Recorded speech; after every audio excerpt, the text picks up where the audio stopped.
I have to have the information first because I have no guarantee that Cats have after been I fed, give it yes, to but you, nobody else. give me what I need, in case you imbibe it. Wink, I wink. am gonna need a bit of a persuasion roll and less innuendo next time. All right, we are live and streaming now. Okay. My persuasion rolls, which have historically gone fantastic. Good luck. Oof. Hey, you want my drugs? I The need to children. stop talking to people. Plot twist, he just already knows about the dream pastries and is just like, what the fuck? What is up You'll with be this on the person? camera, yeah. So the Vistana to whom you have been speaking, he stops doing the whole looking off into the distance, scratching his beard thing, and just looks right at you. What the hell, man? If I were into that sort of thing, I feel like I could do so much better than you. But I need, like, money or goods in trade for a service. Oh no. How about I give him a gold?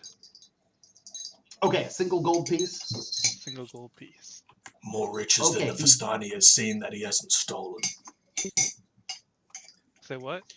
More riches than the Vistani has ever seen without him having to steal it. Yeah, man. You can have a gold. Okay. So Corfel gets a little bit of a side eye, but the Vistana does the whole bite down on the coin thing, inspects it, kind of gives it an approving nod, puts it away. And I have heard from my comrades in Valaki that it is said that there is a noblewoman there who has often been quoted as saying, "I'd rather serve the devil than a madman." It is believed that the devil might refer to the one you spoke of earlier, and that the madman, likely the Burgomeister. Although nothing can be certain. And it was Valaki that you said? Could you just verify that real quick? Yes, Okay. I don't know what I said. I intended to say it was in Valaki. No, I think you did. I'm just making sure I heard it right. Like, that tactic of repeating information to make sure I absorb it. Yeah. So he holds his hand out again. I could perhaps think harder, confirm information, maybe remember name of noblewoman.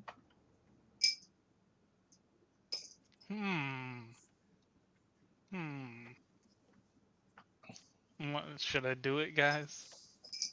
Is it worth? Do as you will. Perhaps If you're looking to Snifferex, she'll just kind of shrug. Perhaps leave the young kobold out of it this time.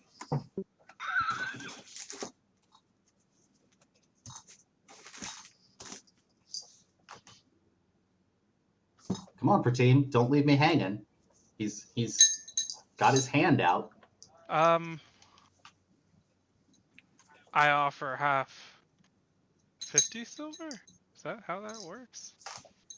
I think it's 5 silver. I have got a conversion chart somewhere. Give me just a sec. Yeah, it depends on the homebrew, the setting, but in your written and authorized D&D modules, that's usually the decimal system. So 10 silver to a gold piece.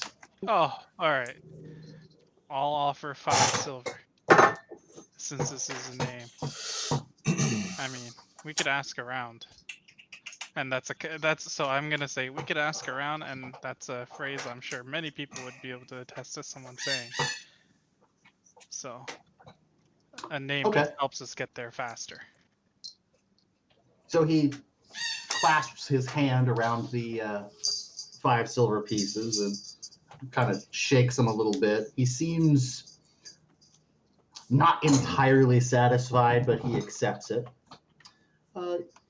It seems as though you would be seeking Lady Fiona Wachter. I would advise you steer clear of her adult sons, Nikolai and Carl. Kind of shithead, I think is the word. Can I have those names again in just a second? I realize the flaw to my streaming plan is I can't keep my notes because if I tab out of the window that I'm streaming, the fucking stream goes dark. Whoops. Yeah, you need to have 17 monitors, you fucking screw. No, like by tabbing out, I mean leaving it and clicking on a different window altogether. Oh, shit. Yeah, I don't know. Okay. It might be because I'm using the AMD Radeon software to do the streaming, but I'm gonna look at changing that up. Oh, Yeah, I yeah, you use should use the- like I use OBS. Twitch That's Studio what I'm gonna myself. switch to, OBS, because that's what everybody seems to be using. And the guy does add at the end, it is said that Lady Wachter, her family has old ties to the Lord of the Land. So you said Fiona Water? Wachter, I'm going to spell that out for you. Wachter.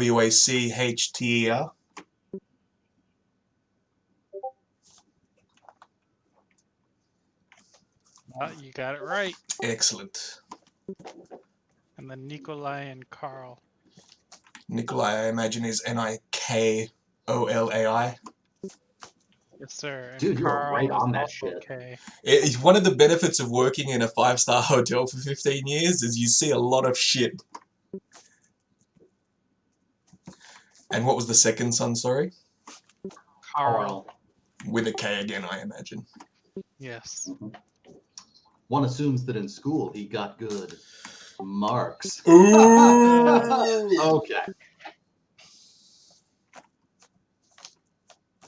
I understood this reference.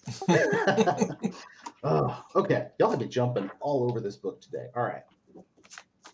Alright, well, I mean, that's good information. We know we definitely want to go to Vallaki. Definitely. Well, that's also where we're taking Irina, isn't it? And Ismark. Yep. Yes. Seems all things lead that way. Do you think there's any more we can get out of them? Certainly they can give answers, but I don't know what more they can give us. Are there any merchants in town?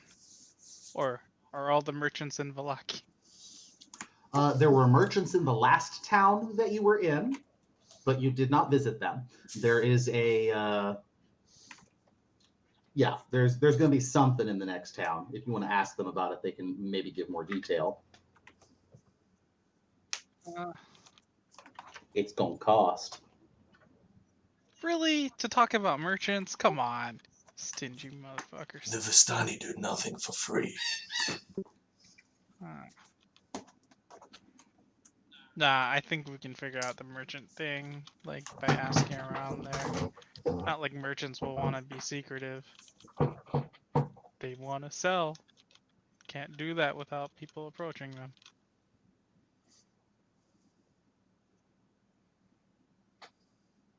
Yes, I don't know how much more information we could afford from them. I have a little silver, and I can jump on beds again, but I do not think they are interested. Context is wonderful.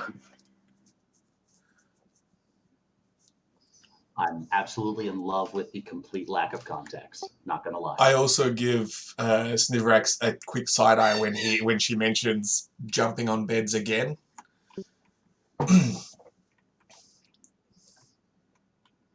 Yeah, to that I'm gonna wink and nudge Snivrax. Yeah, jumping on beds. And I again, this time leaning into Callow's face, looking into his eyes. Okay.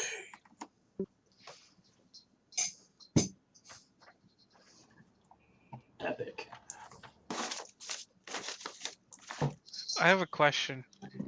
If he says insight check on me, how does this work? I would roll insight, and you would roll deception, depending on what it is. I think. Yeah, it's usually like it's going to depend on exactly what you're trying to figure out, but for the most part, yeah, one makes a deception roll, the other one makes an insight roll. but like you have to ask a question. Like he might not want to make a deception roll if you're trying to figure out from his posture if he has to poo. Look, not everyone needs to know when people poop. I understand. Could you bring me my phone? Okay, well, I don't think we have anything else to do in here unless someone else does. So, Angel, like you could pose Hang on.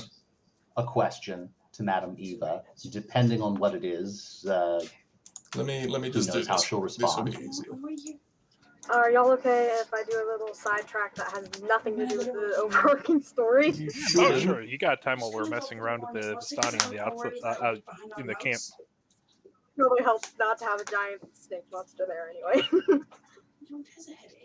So, What if you're into it? If you kind start of to wait feel till the unwell, others you come leave, home. and then You kind gonna of turn take the back car? to Eve and say, You tell the fortune, yeah? You see the future. Mm-hmm. I do not see the future. I only interpret what the cards tell me. May I ask the cards a question?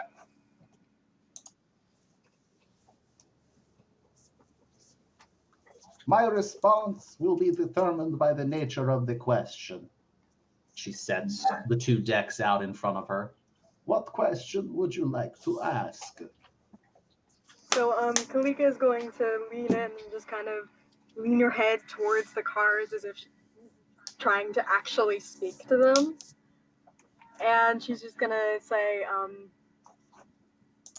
What's the best thing I can do for children? So that to give them a good start.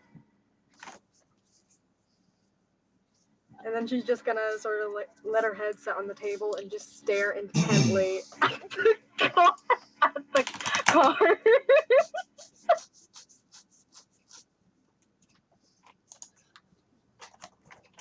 Madam Eva, I wrote that.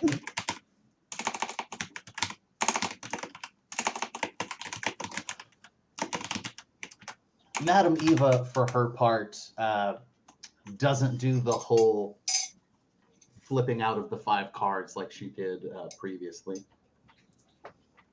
This time, she instead pulls 1 card out from the middle of each deck and just looks at them for a moment, looks back at you. Readings are strange, do not always apply well to large snake women. Muddles results somewhat. For that, I will not charge you to tell you this. You are already having good start. The soil in which the crops will be planted is fertile. I am speaking in euphemism because I do not know your knowledge of basic biology. Best you can do is remain healthy. Eat well. Oh, I think I understand. So, it looks like I'm not going to have fertility issues or complications of pregnancy. Carrying child to term is not really a concern in a species that I assume lays eggs. Sometimes, but I know my great grandmother was human, so sometimes biology for us is complicated. My mother laid eggs, I believe, but I know an aunt of mine did not. So I do not know what I will be. And then she just kind of curls around her and just sort of tightens for a second in what is meant to be a hug, and then just kind of slithers out. And as you go, Madame Eva seems to shake something off. I mean, let's be honest, she's been a little freaked out by this whole conversation. You Second card had little note. Do not have sex with undead. I don't know if you were planning that, but this would be bad thing. Okay, have good time. Go away now. Okay. I almost want to imagine that like she didn't flip over any of the cards. She was just like saying things to make this stop. I mean, that's what I was doing, so sure.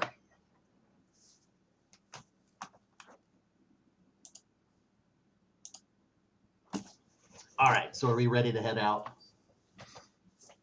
Mm-hmm.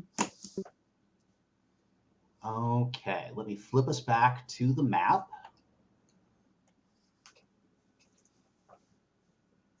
If I could remember the map song from Dora the Explorer, this is where we'd be singing it. No. All right, so you guys are currently at point G. This is the wrong map. It doesn't have the points. Oh, it does for me. But I know where Shit. we're at. We're at this section here on the little lake there where there's little there we go. It's a pink. Right here. You know what? Yeah, you guys have been going off of the handout that has the points. My bad. Okay, so fine. We'll go back to the landing page, and you can refer to your own maps in the Malaki, handout. like here, right? No, this is good. Yeah, that's good. Valaki. Okay. Alright, yeah, we're good. How long were we traveling before we hit the Vistani encampment? I think we decided it was approximately half a day. Like, it's not ordinarily a full half day's journey, but you got kind of caught up by the way in that crossroads. Can I determine whether we're still able to make it to Valaki before nightfall?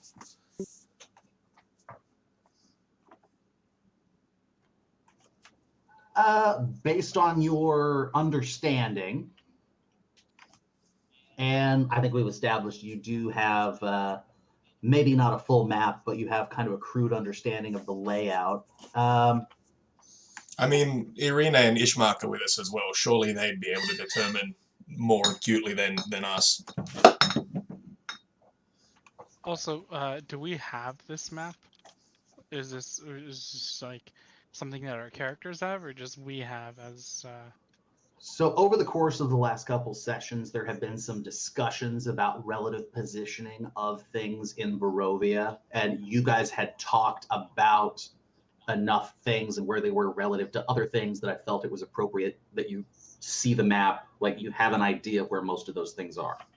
So like, you know where you are, you know where Castle Ravenloft is, the village of Barovia, you have an idea where Valaki and Kresk are, and also Argynvostholt. So our characters don't have the map themselves. Just Unless somebody takes the time to sketch it out, you're doing a lot of guesswork. Oh. okay. But at least for now, I imagine we have Irina and Ishmak to guide us to a degree.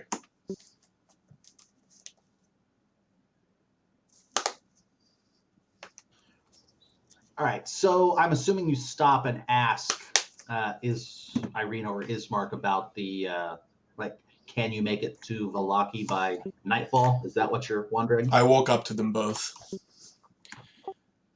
Can we still make it to Valaki before nightfall? All right, so Ismark does respond. Well, I meant to have a discussion about this. If we move very quickly, we could do that, but I need to have conversation with Tiny Lizard Friend before we decide direction.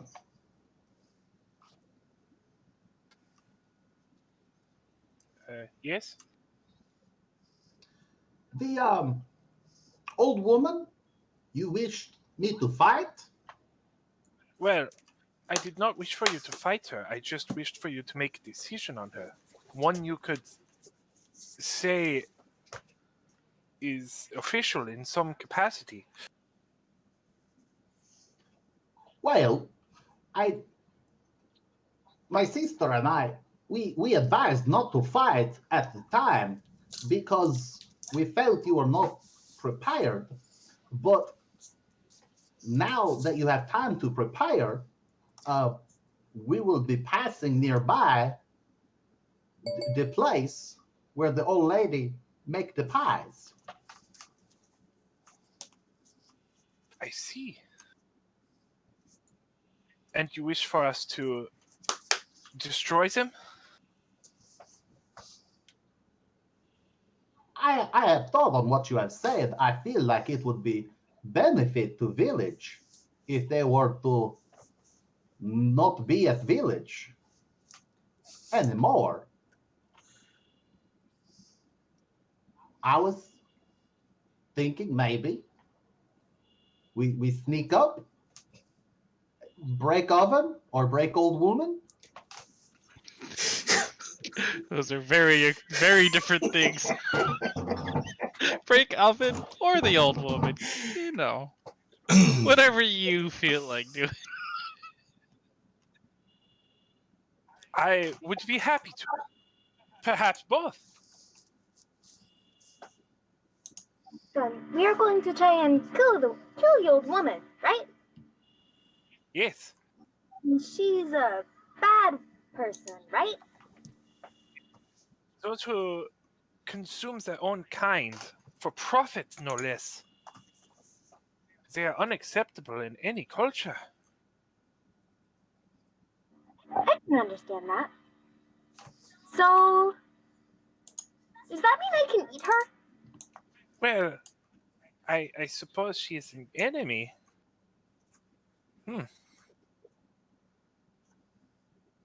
I am not sure. I have read many books, many holy books, and the eating of sentient creatures is always very strange. It's usually it comes down to the laws and, well, scavenging. While you're talking, Ismark is just kind of shrugging as if to say, laws.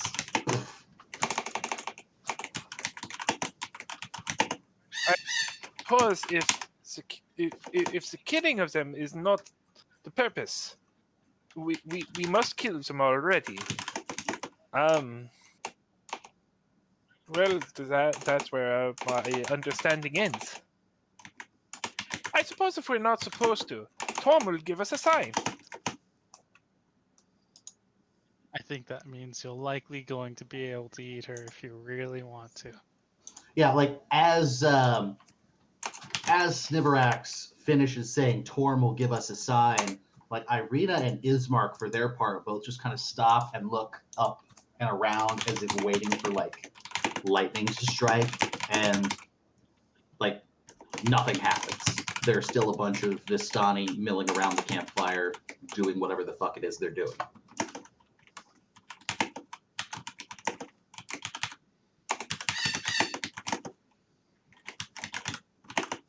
Also, I just love how Corfel and Kalu both left that entirely on Sniverax.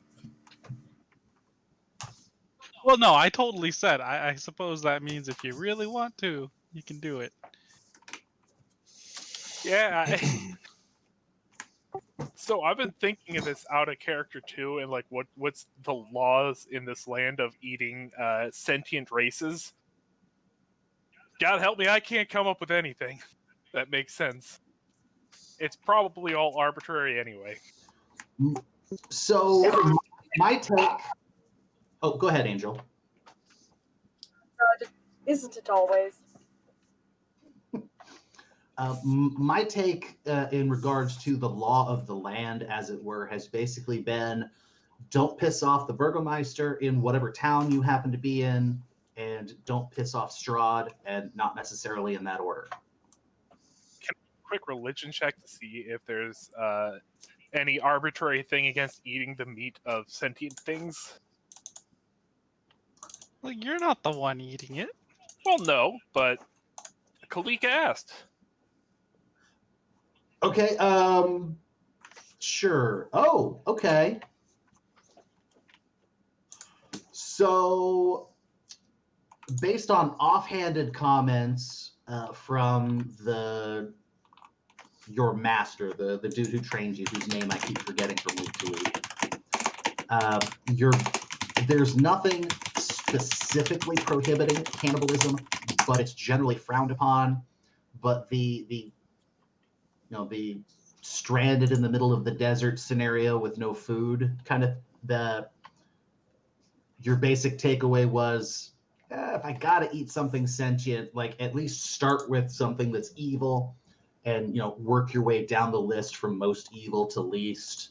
And your master in particular found that people who were annoying were almost as bad as people who were evil. So it's like really evil, then really annoying, then pretty evil, then pretty annoying.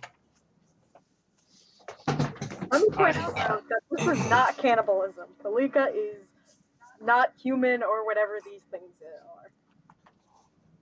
So the only instruction I got was, if it is a eating for necessity, and if the thing you are eating is evil, it is acceptable. It is not the most preferred, but it is not disallowed either.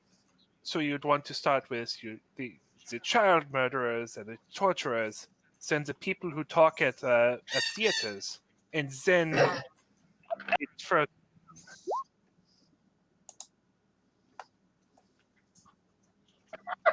I'm sorry, that just got me. That got me. We're derailing Rocco real bad. Sorry, Rocco. My bad. Special hell.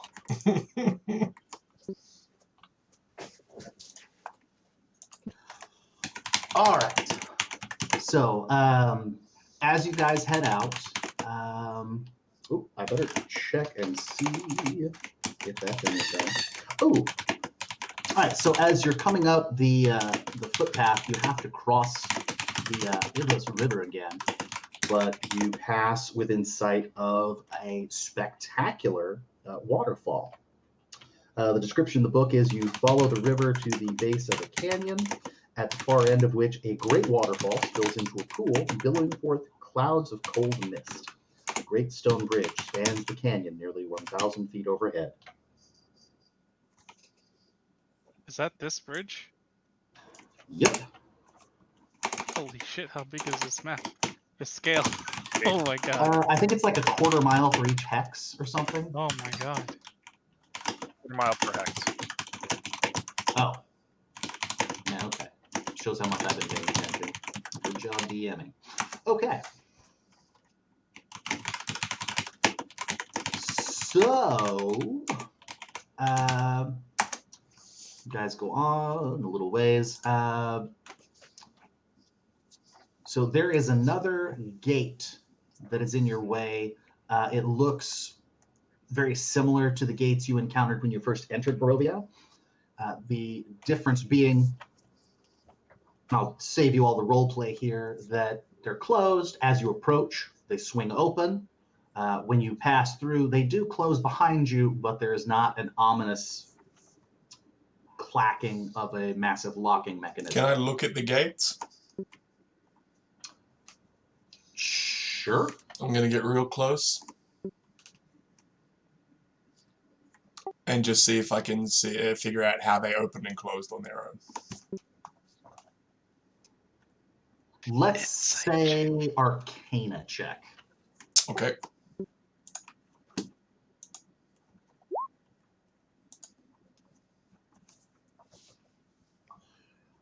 Okay. You don't have specific details. You can tell that they are controlled by a spell. It is a very old, very deep magic that you can kind of only understand the surface of.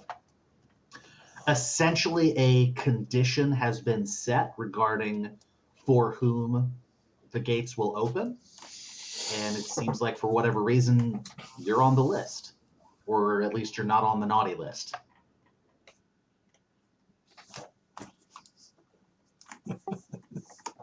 Okay. Did we decide, by the way, whether we were going after Morgantha, or are we just going straight to Vallaki? I think we did decide to go after Morgantha, didn't we? I mean, I could be wrong. Okay, and Well, we got it. go ahead, Raka. I was just saying, we have to feed Kalika something. True enough. True She's enough. been through a lot. Her poor snake tits. Is that safe for Twitch? I've This said campaign is weirder. not going to be safe for Twitch. We go find out. Cover your ears now, stream. All right. So as you pass through the gates and enter the woods again, we're going to do a encounter roll.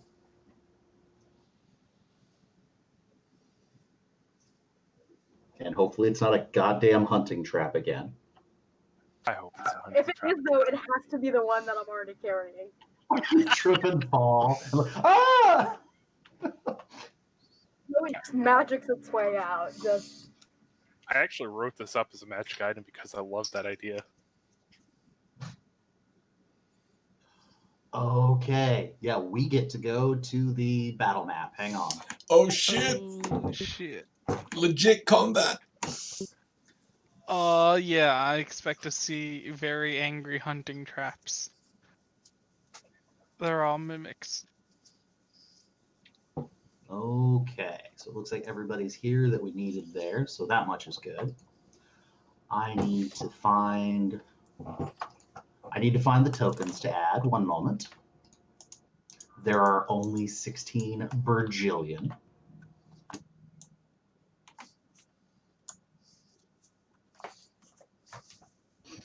All right, so what you see as you walk through the woods, again, reading the description out of the book, a gaunt figure with wild hair and bare feet bounds toward you on all fours, wearing a tattered gown of stitched animal skins. You can't tell whether it's a man or a woman. It stops, sniffs the air, and laughs like a lunatic. The ground nearby is crawling with tiny twig monsters. Ah, nice. Ooh, I get to find out how many twig monsters. Let's see. While you're So doing they're that, let me just say that apparently the script that I will be narrating in the upcoming audio drama is almost finished, so I should hopefully be starting to record my lines soon. Hey. And once that is up and Nice. live on YouTube, I'll be able to send everybody the link. Hell yeah. You're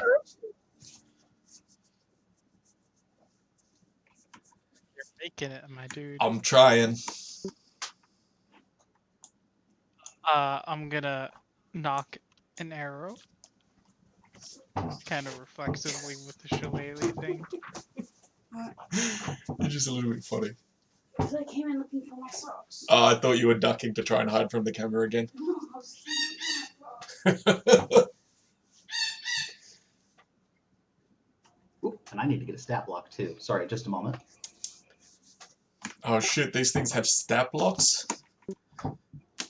I think they do. This is where D kills us all.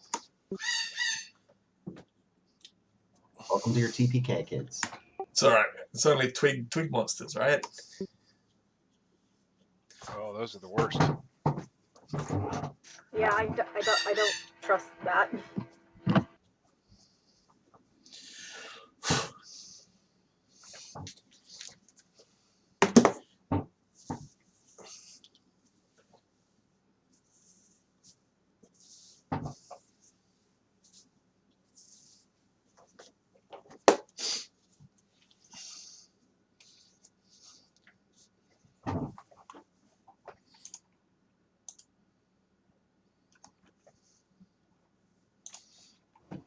Okay, yep, sorry, it took me a minute to find that. So, yes, we're going to need some initiative rolls. I'm going to delete what we had from last time. Where's initiative? Oh, there it is. Oh, right, I have to select my character. Wow. Wow. What? Initiative.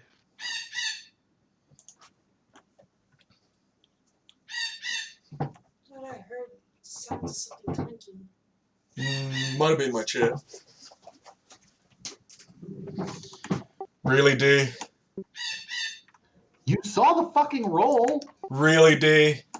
That's the only natural 20 you fucking get. I mean, honestly, as long as it stays on the initiative rather than the actual, like, thing, Yeah. I'm good with that. And then all the rest of his rolls are 20. Lily.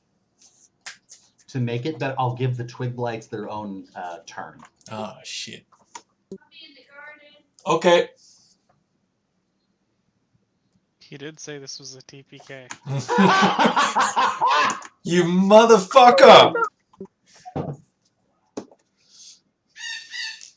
I like that was a maniacal laugh. Oh, we're dead. We're dead.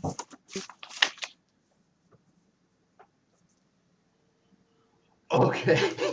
So- oh, I'm never getting that 20s again in my life, but it doesn't matter because the campaign's fucking over. Well, thanks for checking into the stream, all the viewers that are here so far. Welcome to the TPK. Session So, 3-ish. We're all fucking dead. Quick thing.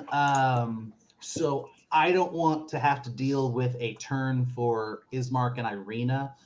Would anybody like to volunteer to take one of them or both of them? I can take his mark. Okay. I'm going to give you a stat block. Basically, he's being played as a veteran. Okay. And that's just how I've been doing it. Sorry if that fucks up what you're looking at. No. Anybody want Irina? Is he just a straight up veteran? Because I can probably grab my handbook and just use the stat block there if I need to. Yeah, if you want to go straight out of the handbook, that's fine. 'Cause, yeah, He's in the monster manual or the DM's handbook? I can't remember. I want to say that was Monster Manual. I think it's Monster Manual. Okay, hang on. Sorry, I've been pulling it off of Roll20. A lot of the human stuff is at the back of it. And who wants Irina? I can do that. Right, and she's going to be a human noble. Oh shit, I just showed bare skin on fucking stream. Scandal this, dude. Holy fuck, it's your first I stream. forgot about the hole in the side of my shirt because it's my sleeping shirt. You trying to sleep with all of your stream? What the fuck, dude? Calm down. Bro, relax, man. You'll get your turn. Well, do me a favor and save this one so that I can watch it again later. No reason. It'll go up, don't worry. It auto saves. Right on. Speaking of the stream, out of curiosity, how many people are actually viewing? 3, and that's including myself. Don't worry too much. Say, I'm one of them, if I'm being honest. Yeah, I I saw. wanted to make sure you had views. I saw. I appreciate it. I don't know what your channel is. There's a user in there at the moment by Feet. Hi, Feet. Oh, feet. Oh, thank you. Like, it's I'm nice chat. spamming your Twitch on your Twitch. That's smart. Hey. Lily Pilly. Oh, I just wanted to see the hole in your shirt. You can watch it later. Okay. People are getting a preview of the dog's tail wagging behind me. So I did have one note for Irina, Raka. She's not really what you would call an aggressive combatant. She's Okay. more stay back and try to stay the fuck alive. So, I mean, do what you want, but she's probably going to be making use of the parry reaction whenever possible and trying to make Right. sure she doesn't have to use it. Okay. So twig blights, I think, are going to just swarm whatever they can get to. They have only 20 feet of movement, though. Okay.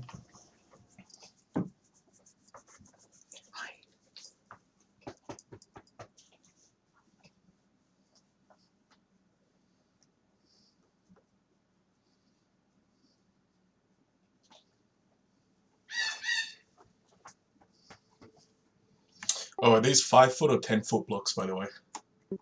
These are 5-foot blocks.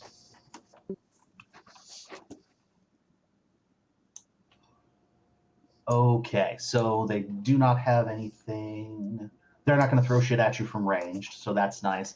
The only one close enough can only get to Irina, and he is going to take a shot at her.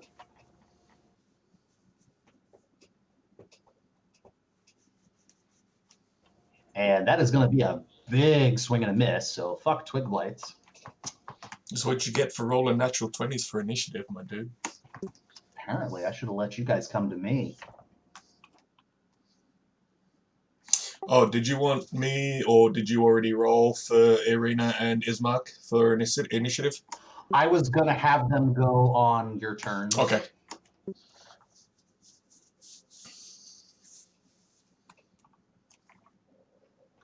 All right, so the druid has 30 feet of movement.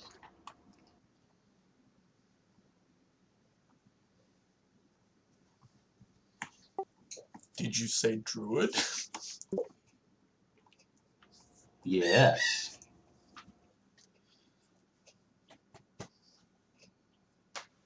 That's what this thing is. Sorry, maybe didn't need to reveal that, but whatever. Okay, so I am going to need a Constitution saving throw from Sniverax and Ismark. Okay. That's about right. That'll be a 13 total for Ismark. Okay, well, the save DC was a 12, of course. Sorry, Raka.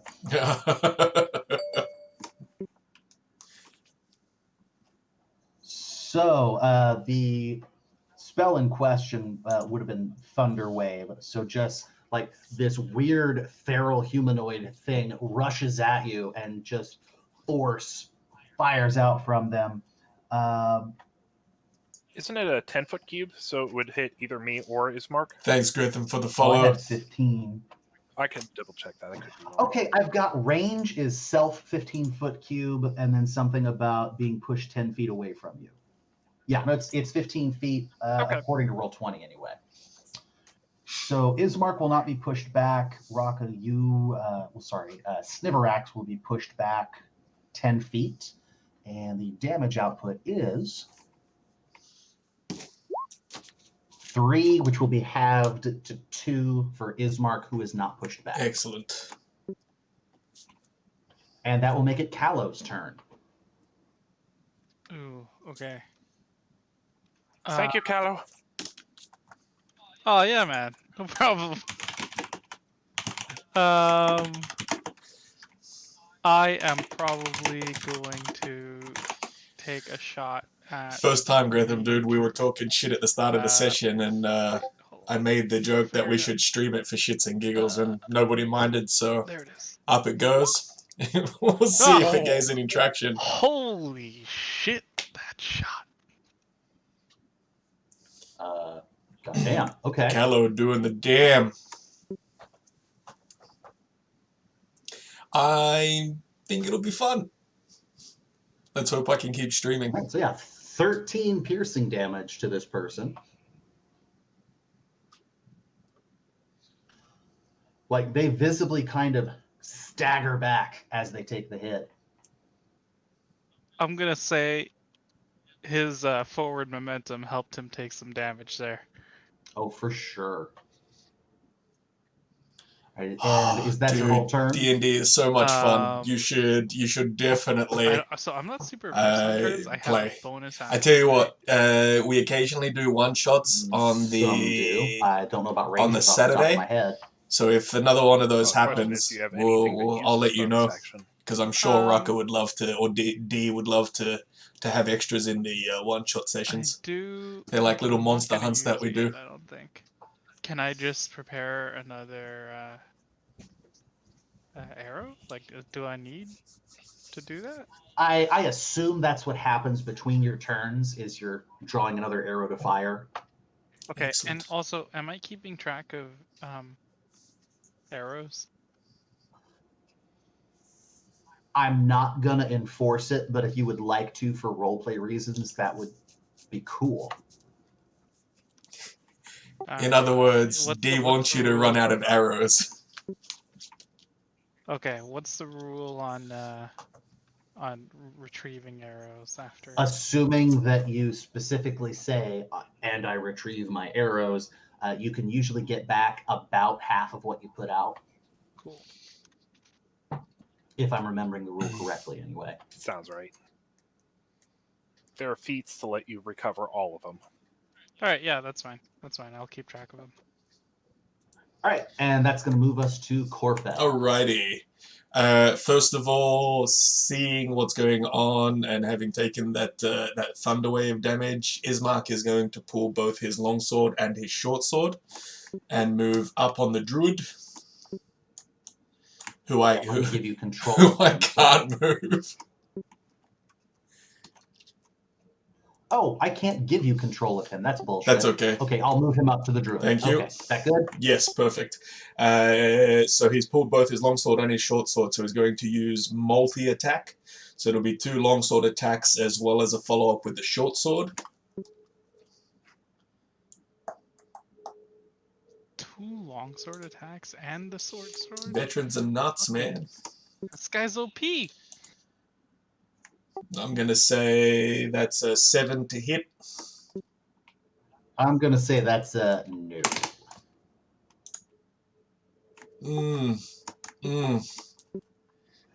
Woof. And finally, the short sword. Honestly, it's good enough. Cool. Go ahead and give me damage for the short sword. I was adding wrong, but yeah.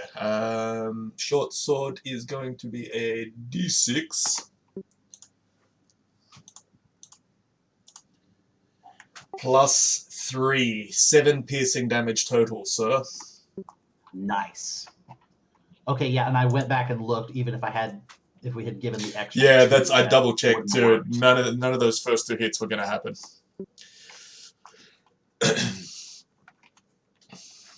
Yeah, so yeah, Ismark rushes the druid and takes 2 big swings with the longsword. The druid just weaves out of the way like it's nothing, but they overextend on one dodge and just get poked right in the gut with a short sword. Brilliant. So I will then follow that up with yeah, I'm going to call out to Arena to sort of like just duck or shift, and I'm going to throw an Eldritch Blast at the Twig Blight that is attacking her.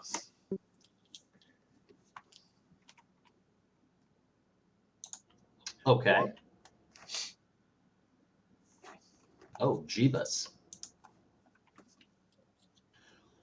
Okay. So yeah, Irina manages to step out of the way, and the Eldritch Blast just hammers into this Twig Blight, and it just flies apart like a thoroughly dried leaf in a stiff breeze. It's just, and it's dust. Excellent.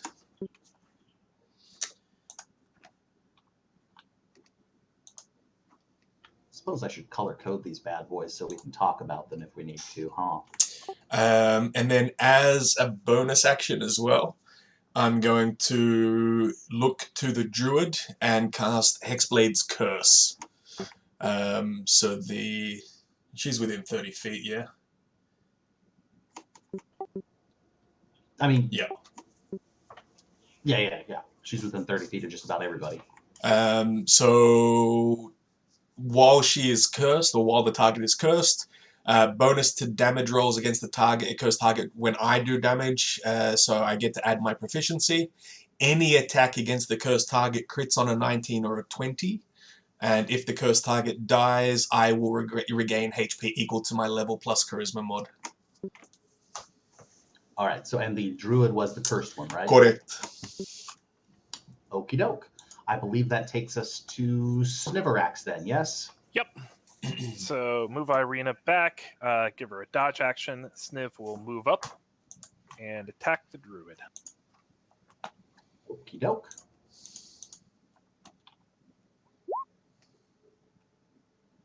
Okay.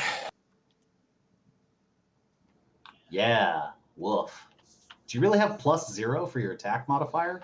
I have +5. You rolled a 4. Oh, I see. Okay, yeah, oof. That's it for me. Apparently, D's 2 natural 20s on initiative ate all our dice rolls. I mean, you and I rolled pretty well. Yeah. Okay, Ismark didn't, but you and I rolled pretty well. All right, it is time for Giant Snake Lady to roll for something other than seeing if she runs over a hunting trap. Let's see what happens. So, Kalika's gonna follow everyone else's leads and just kind of run up and try and get a swipe off on the druid. So, oof. Believe it or not, 13 is good enough to hit. This particular druid did not have time to cast Bark Skin ahead of time. And with 11 slashing damage, yeah, everybody else has beaten it down pretty good for you. Could you move your character token up to where you're going to be, please?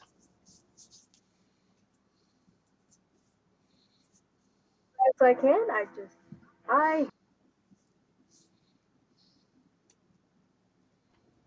That's Ismark. There you go. Okay. Yeah, you just run up and take this big, lazy swing at the druid who just never sees it coming, and they are damn near bisected. And they just collapse as your blade goes through.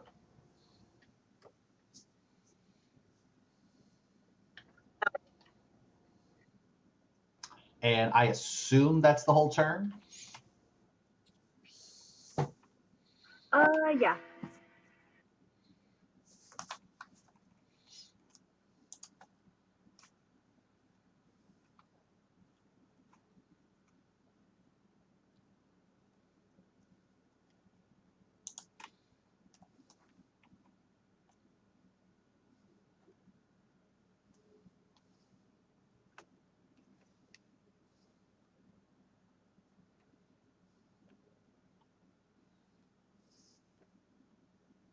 All right, so for starters, congratulations, you've been swarmed by twig blades. All right, so red and blue are both going to take swings at Sniverax. Orange and purple are going to swing at Kalika. So they have a +3 to hit. So we're going to do red first. I would hope so. Very good. I like that natural Blue. one. Ooh. All right, so it looks like blue is going to hit Sniverax for 1d4 plus 1. Nothing terrible. So that is 3 piercing damage for Sniverax. And now orange on Kalika. I'm assuming that's a no. Nope. Purple on Kalika. Oh, baby. That's... I wonder if this is why so many Curse of Strahd games go wrong. Like, the DM invariably just rolls more natural 20s than the player base. Oh my god, that's the curse of Strahd. Yeah. It's not the whole vampire thing. Nope. No. It empowers the DM to fuck with parties. All I'm hearing is weighted dice. Roll 20 no's. I've thought about buying them, but yeah. All right, so that is 6 piercing damage for Kalika. And let me just take the druid out of the order. We are back to Callow. Okay. Now, wait, can I do a bonus action before I attack? Mm-hmm. That's how you get out your hunter's mark before you start attacking. Yeah, fuck that. I didn't take Hunter's Mark. Bad MM Hunter. Wait, wrong game. He's a beast mastery hunter. He's a viable tank. Wait, so is orange technically within 5 feet of green? Yes. Yeah. Perfect. Bonus action for this. Wow, 1 whole extra piercing. It's a 1d10. Hello? I regret casting this. Okay. So, Green has to roll a dex save, and if he fails, he takes 1 piercing damage. If he succeeds, he takes 1 piercing damage. What are you doing? Easy. What's the area of effect? Is it 5 feet? 5, yeah. So Okay. my attack is aimed at green. So let's just dispense with the saves since they have the same result. And blue, green, and I guess orange will all take. Yeah. Okay. And then this is my hit on green itself. Okay, so yeah, you get a solid hit on green with your arrow, and the weirdest thing happens. The twig blight, like, it doesn't get like hit and fall down.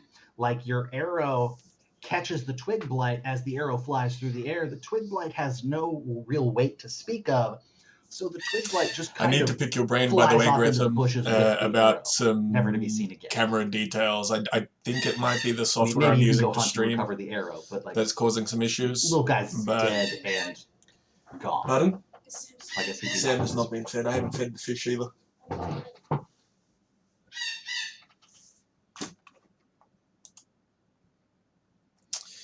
Right, so First I one I assume want to that's your know whole is turn, how yes? you do like your whole That cutout for your is camera where my it's just turn, you and your yes. mic, not of the background. Okie doke. If it's a green screen, Corfell. I'll figure something out.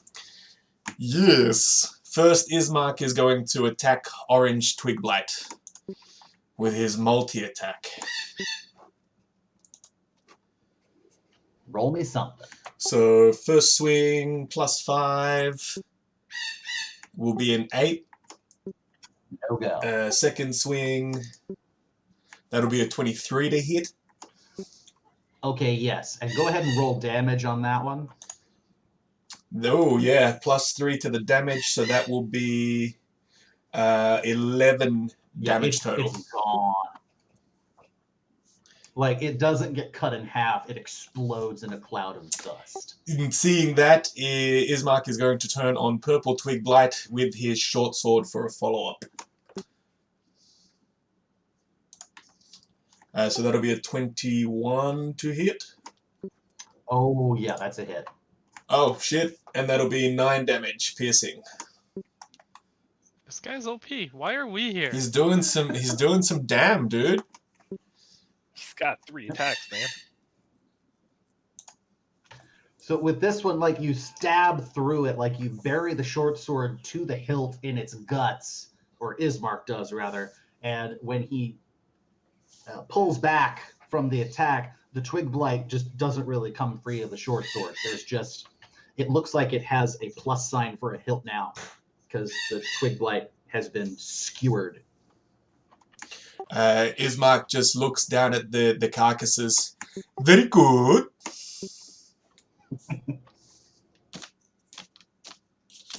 Very nice, very nice. All right, so we've got 2 twig blights left, and Corfell still has things. Yep. So for my actual turn, I will again just have a look at the red twig blight, and it's just going to be another Eldritch Blast.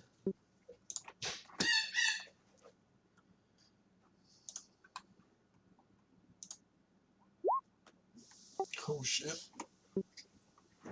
Get him! Jesus. Okay. Yeah, you said that was against red? Yes. Okay. Yeah, the Eldritch Blast passes through where red was, and no trace of red remains when you're able to see what's going on there again. If you hadn't guessed, twig blights are not especially impressive opponents.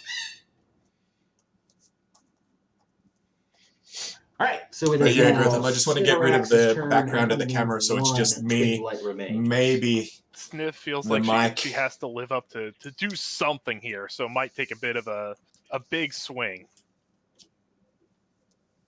For all that 5. I tell you what, the armor class on these things is 13, so baby, you hit it. And they literally had 4 HP. So, You did it! yeah. D lied to us. Slice that coward in twain. No TPK. We made it. Thanks to Ismark. Yeah. Woo! Honestly, Irina was slacking off here. What the fuck, Irina? Can you contribute? Weren't you controlling her? No? No, that was me. Ah. Well, he said she was non-confrontational. She'd kind of stay back and parry. Cool. Good to know. I mean, I she's will lived the last look at who buying fucking one, knows I guess. how long of her life. I think I saw one in a in store fear for about of, $100. Strahd showing up and trying to fucking eat her again. So she's more of a hers is a fight or flight thing, and she kind of prefers the flight part. Or at least that's my take on her. But whatever. Somebody needs to give her a bow. I only have one. I have a toy sword. That's about it. Okay. Love you. Love you too. Oh shit, he's got a heavy crossbow, doesn't he? All He right. does. Does Irina not have anything? She's a She has a rapier. rapier. Oh, okay. Yeah. If she likes sitting back, though. I don't know. Maybe I misinterpreted. No, that was pretty much my take. Like, As if I she see has you the in there, option to dude. step back and let If you somebody haven't else already fight hit that whatever follow it is, button, I consider doing I know it. you Like, love if me. she's gotta Smash fight, it. she will, but she prefers not to.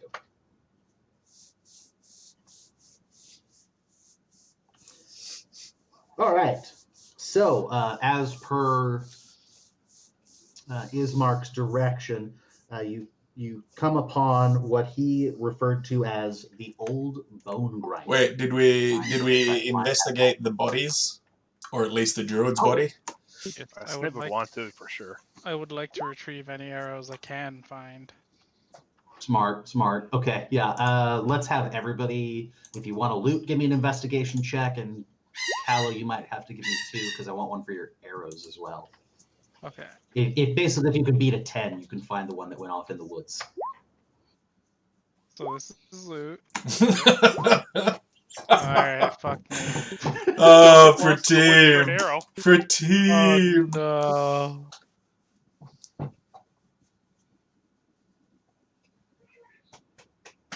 no.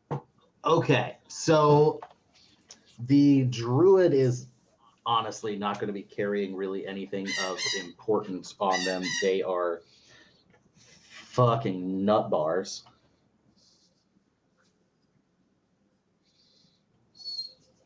What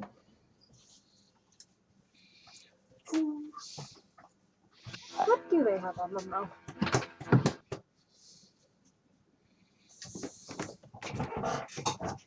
Yeah, no, I was actually reading like, what the fuck does this guy carry?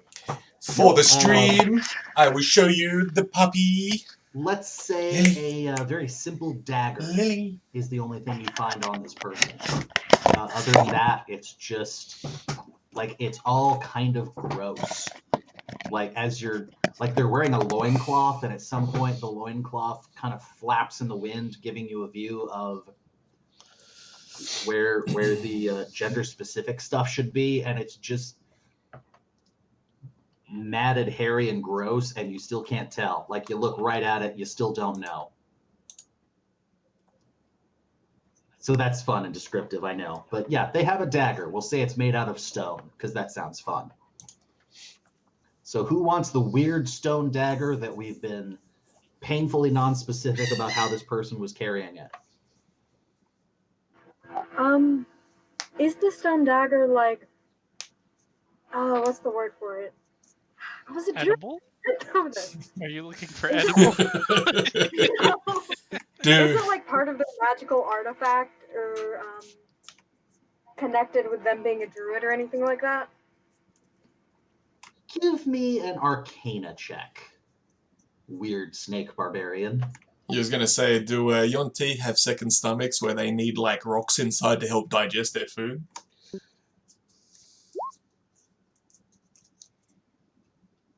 I mean, I think this role is fitting of a barbarian. Yeah, you got nothing. It's a pretty rock knife.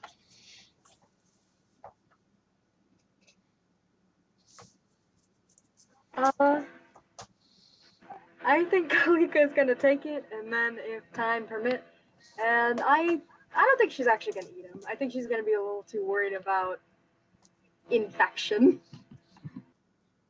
I think that's smart. Yeah, like we're talking like toenail fungus, like just the whole thing. It's a whole body of gross. I don't know about this toenail fungus, They man. look like a corpse before you killed them. I think Sniverax would be kind of poking around with the end of the sword and just like trying to understand What do you this. need, puppy? Are there many of these wild men out in the woods?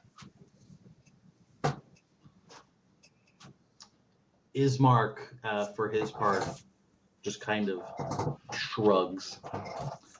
I had heard there were some over in Yester Hill, but I did not know they were Where did you find know, a $13 green screen? I mean, feral. it doesn't I matter where thought you they found it were because I'm not like- going to be able to pick it up here in They Australia. smoke things and take naps with animals. Maybe I should just look This on is- Amazon this or is eBay or different some thing. shit.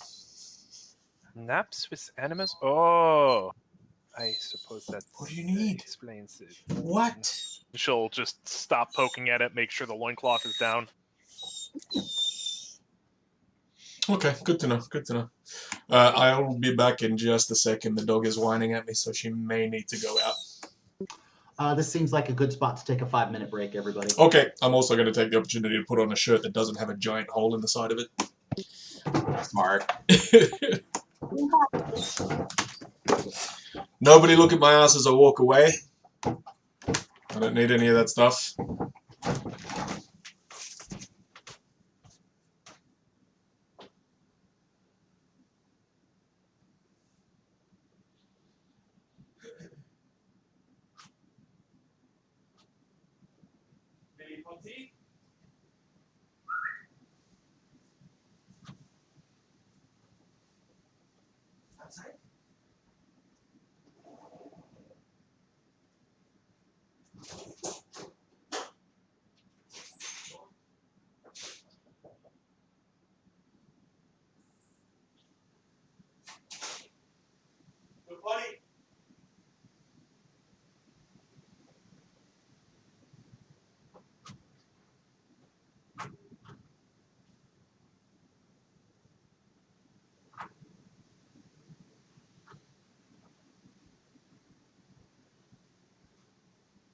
What you doing?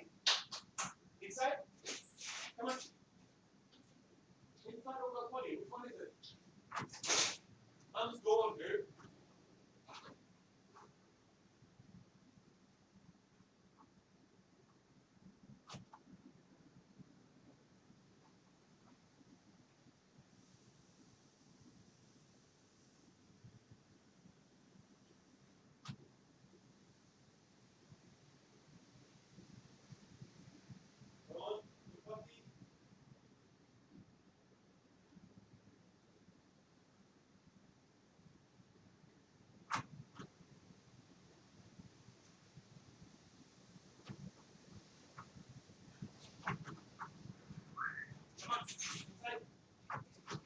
I know, it's weird.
do you use just like thumbtacks or some shit to hang it, or have you got hooks up there that you just then let it hang down behind you from?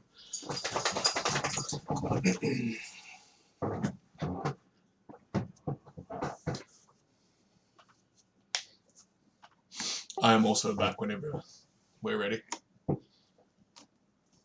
I didn't hear who else was back, but I am definitely here. I love the style, Gretham.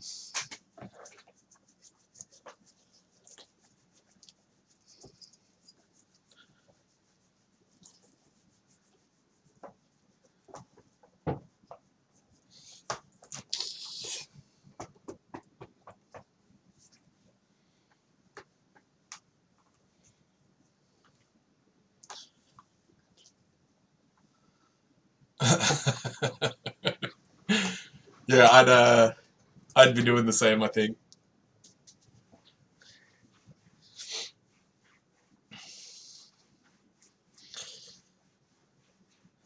It'd at least help with the wife not having to duck and roll and hide behind me to talk to me when she walks in and notices that we're streaming and the camera's up.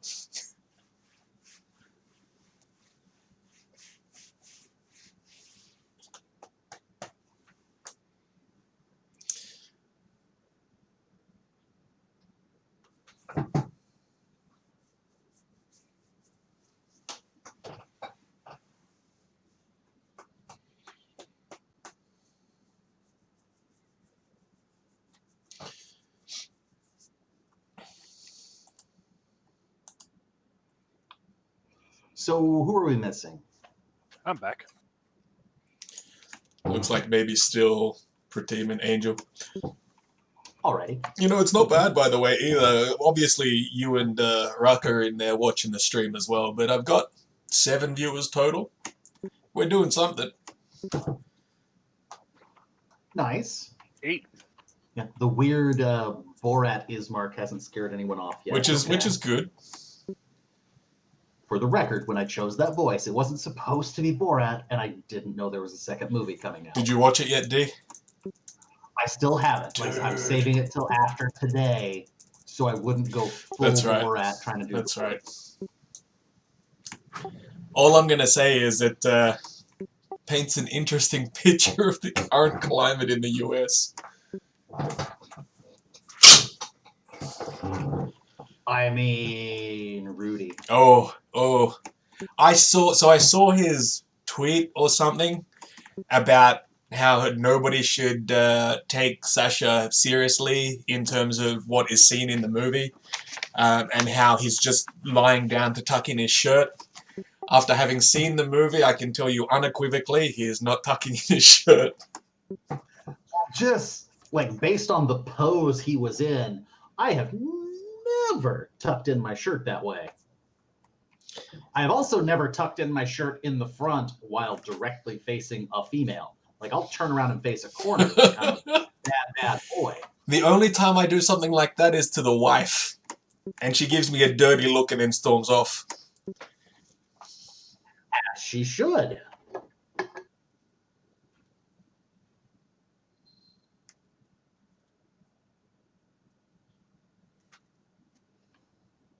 Man, I feel like I should have gotten, like, cookies or something.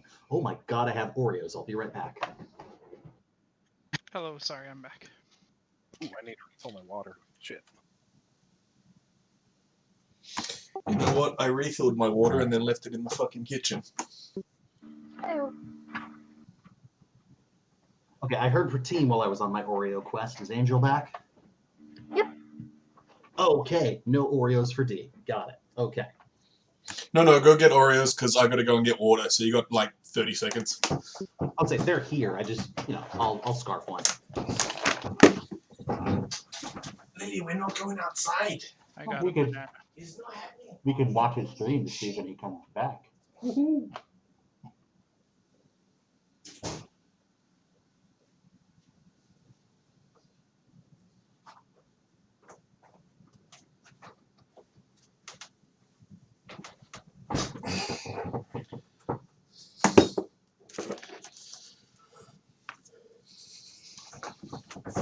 I don't know how I feel about gray pants, gray shirt. I feel like you need to coordinate better. But who am I to judge?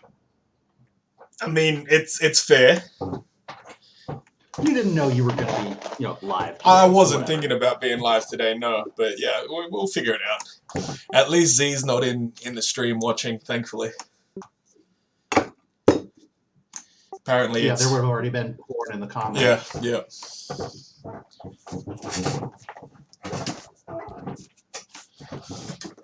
Alright, I'm back again. I'm actually wearing my my LFG Richard for Pony shirt. I don't know if anybody reads LFG. Oh, yeah.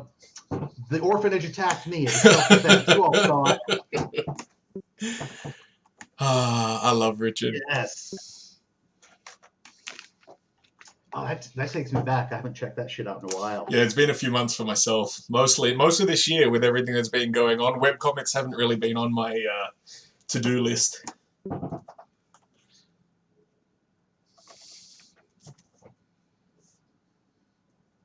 All right, so I'm assuming that we're done looting like weirdly sad bodies. Yes. Was it just the dagger we found on the drill? That was it? Yes. And some filth. And toenail fungus if you need any of that for a spell or something. I am good.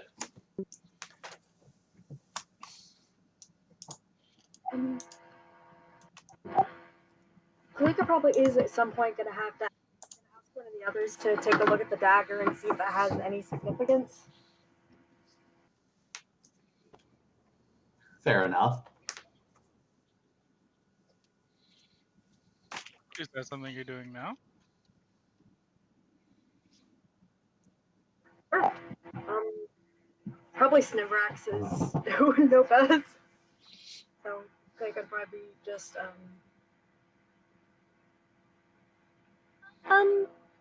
Excuse me, little one. Yes? You know religions, yes? Some of them. Mostly ones related to religion. Do you know what religion this is from? and she's just gonna hold up the knife. All right. And apologies for making your screen go black. I'll put you guys on there in a minute. D, can I assume that I don't really recognize a religion out of a 7 associated with the dagger? Buddy, you got nothing. Our rolls are horrendous today. We're going to need to fix this if we have any hope of getting any further in this campaign. Look, we're just gonna trip and a dagger is gonna stab Strahd, alright? It's just gonna happen. It'll be an accident. All right, so ignore that for a minute, but I'm still getting everybody out where they need to be. Okay. I have a bit of filler till then. Uh-oh. There are many religions out there that are mostly primalism.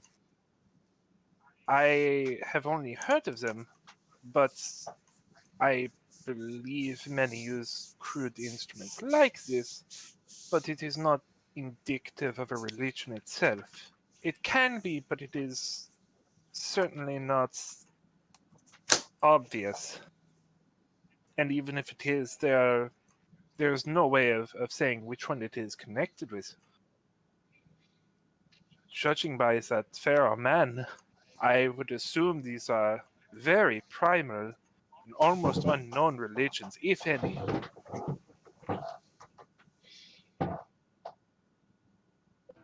Oh. All right, so I've moved your characters to a weird spot just so that you can see the windmill. Ah. So yeah, I'll move you back to the map. Now I understand the name that Ismark mentioned. Yes, this is what Ismark referred to as the old bone grinder. As you guys approach, it is worth noting that you see kind of off in the distance these 4 very old stone plinths that Ismark remarks are referred to as the megaliths. You can't really see much detail about them now, other than they appear to have some sort of carvings on them. So, from the outside, you can see that the windmill is tall enough that it could be 4, maybe 5 stories tall. And there appears to be only the one entrance in the front. And this is where the witch lives?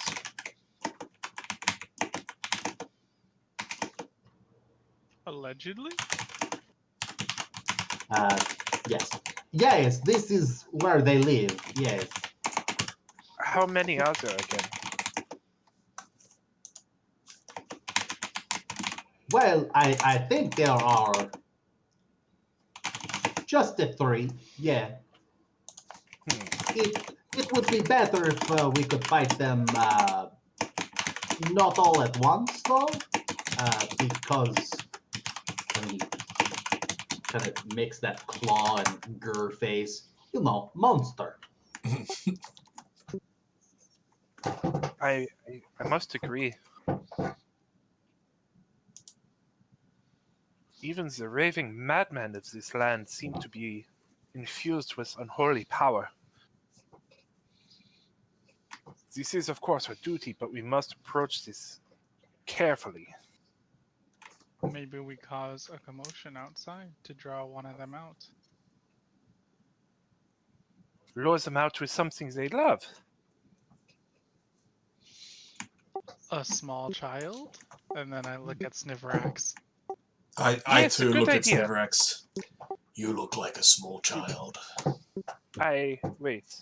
Hold on. Are you sure of this? At first I thought you were a young one too, so I believe you could pass for a child.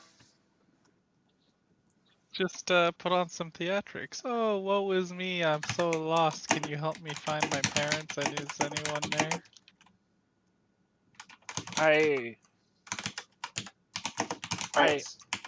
While you guys are planning this, I'm going to move you back into the map you were on a moment ago so you can kind of see what you have to work with. What did Ismark call the plinths we saw in the distance, by the way?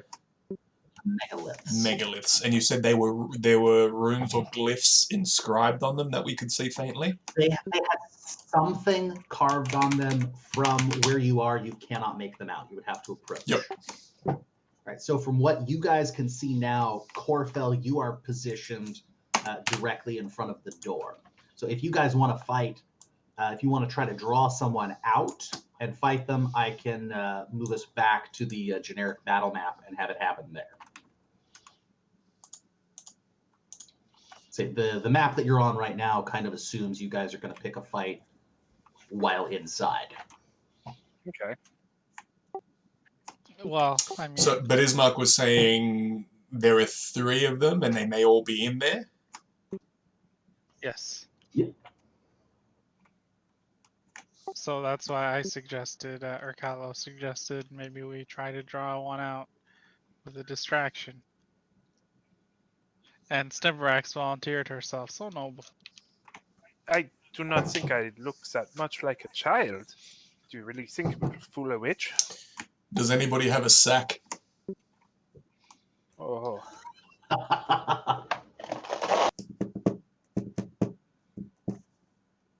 Do we have a sack? Otherwise, I can use my cloak as a makeshift sack.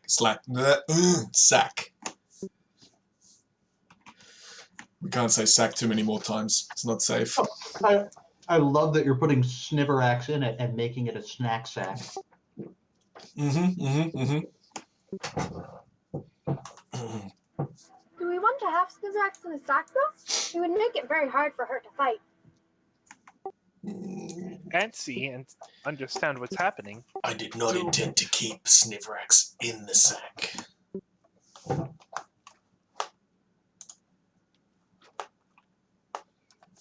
Debbie sure did.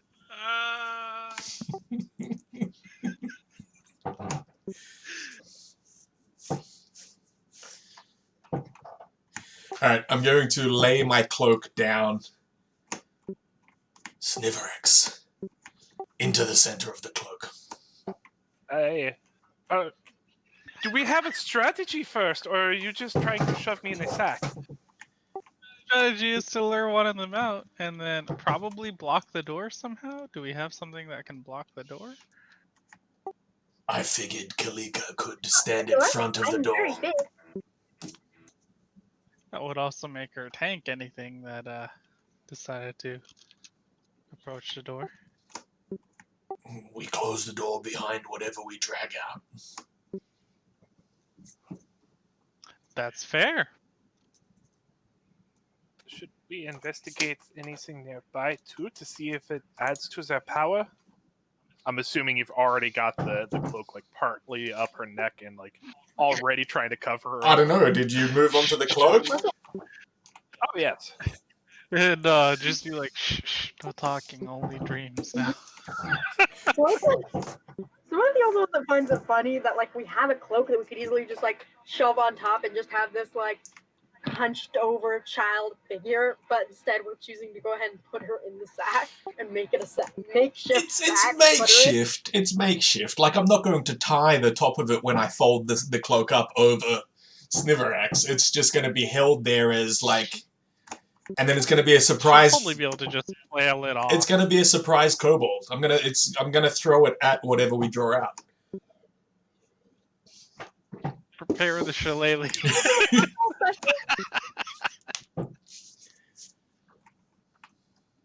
Am I understanding this correct? Is the fastball special about to happen? But Yes. But here's what I'm thinking, right? So I stand back holding Sniverax in the sack. Angel, you will be just off from the door with Kalika. Kalo will attempt to draw somebody out, beckoning towards myself, holding the sack that appears to be containing a child. Hopefully something comes out, and then we can close the door behind it. Kalika can stand then in front of the door, and we have presumably a single target amongst the four of us. Are you two going to pretend to be the parents?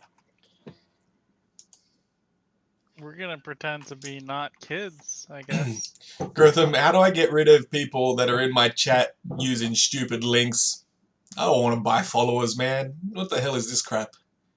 All right, I'm going to move you guys back to the battle map. I think I've got us kind of set up here. Go ahead and cure my own Beautiful. wounds. Prepare the shillelagh, Sniverax. You're gonna need it. Mm-hmm.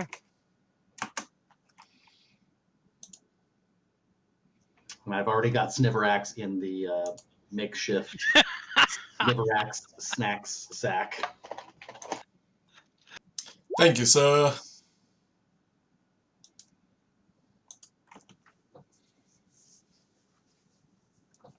Okay, I'm probably gonna position off to the side and ready an arrow.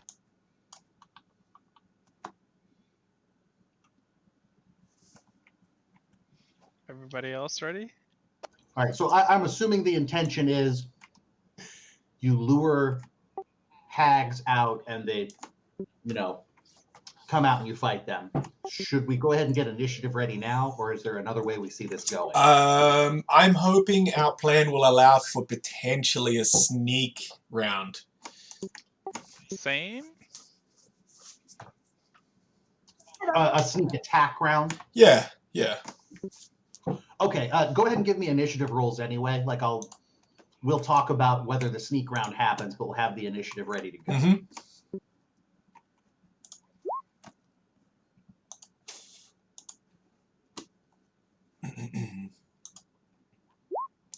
Oh, that's nasty. Bunch of high rollers. That's nasty. All right, and I assume you guys are okay to keep control of Ismark and Irina. Yeah, I'm happy to take Ismark.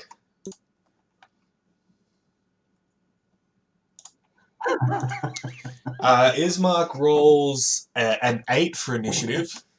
Well, let's let them just go on your turn. Okay. I prefer to do it that way so I don't have to keep track of as many characters. All right, so talk me through how this goes down. You've got Sniverax in a sack. You're out in front of the windmill. Doors closed. You don't see any signs of movement.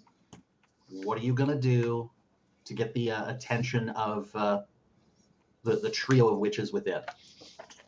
Wait, so Corfel, are you at the front there? I guess I am. I intended for you to be the one to knock and draw them out while I held the sack.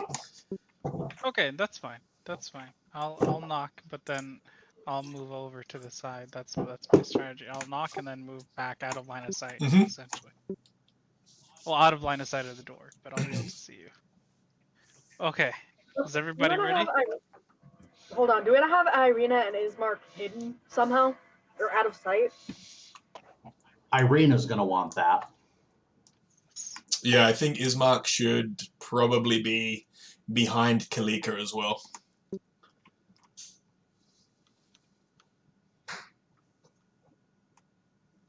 That look like a good layout? Yep, yep. Yeah. Good to me. Okay. Are we ready? Yes. Looks like. So tell me what we're doing. Alright, I'm gonna knock on the door and just very forceful knock on the door.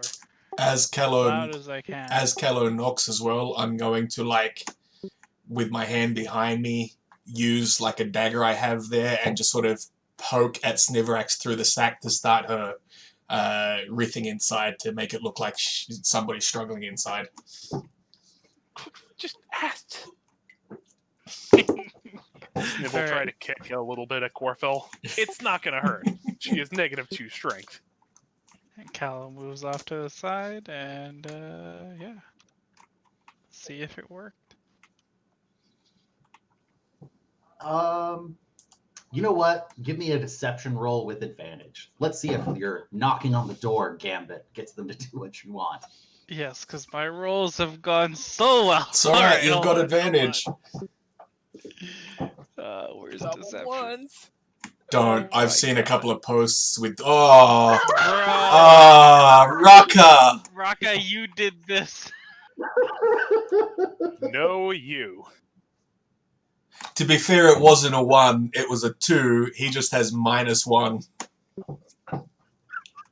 Still.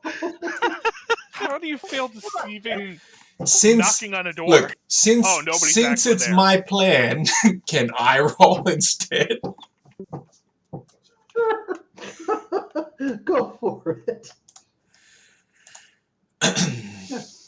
Callo tries to knock as deceptively as he can and somehow misses. Jesus, I have a fucking +5, dude. Oh. Well, from inside the windmill, after Callo tries and fails to knock, and Corfel knocks as deceptively as he is able. Oh, just a minute. This is a very convincing knock I heard. I'll be there in just a moment. And sure enough, Morgantha appears in the doorway. Oh, I remember you. Have you brought me a present? Somewhat. I feel like back in the town we perhaps got off on the wrong foot. And in light of that interaction, I felt perhaps we should make up for the loss of the feeling you had taken upon yourself to appropriate from the townsfolk. And I gesture at the sack over my shoulder. Come, should you wish. I would like to show you this offering I have brought to you. And I take a step back. Okay, give me just a sec to figure out how to move Raka whole.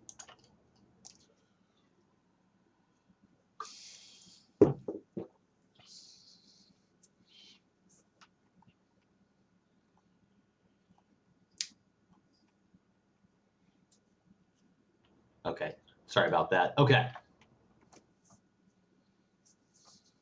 But yes, Morgantha steps out to investigate your offering. As soon as she opens the bag, I want to lead with a big swing.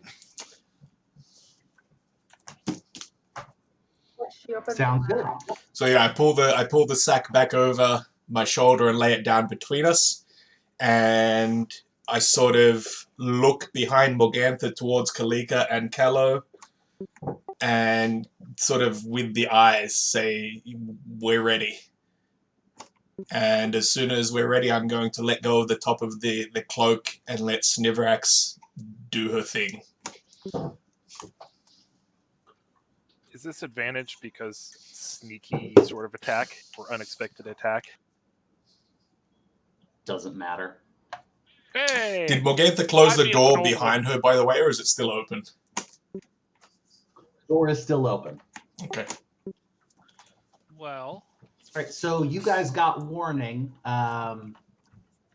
If anyone else is going to attack with this surprise round, like you got the drop on her, this would be the time to take an action, either attacking her or trying to rush into the windmill, if that's what you're doing. I'd like to attack following, like, utilizing the momentum caused by Snivrax's,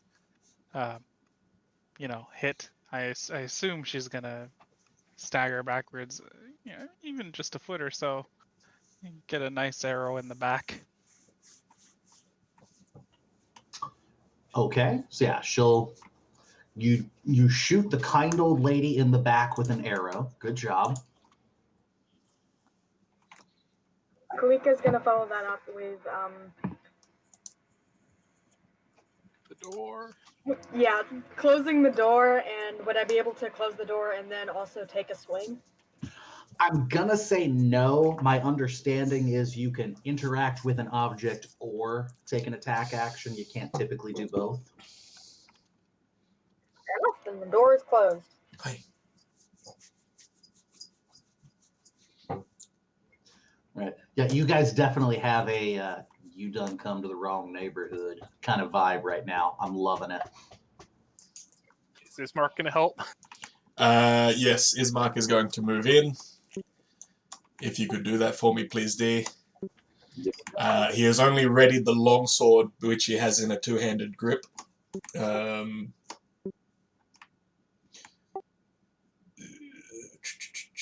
it's just going to be the one attack.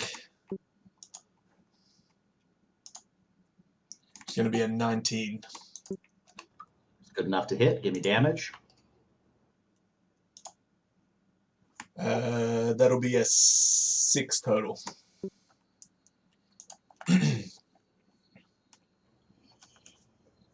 Okay. So, and Ismark would notice, like, as he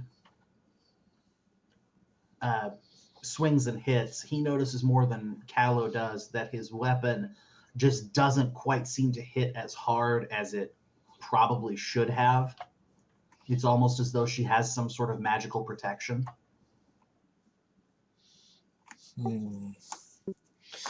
Okay. That's, yeah. Corfell's not going to do anything because he was completely focused on the deception.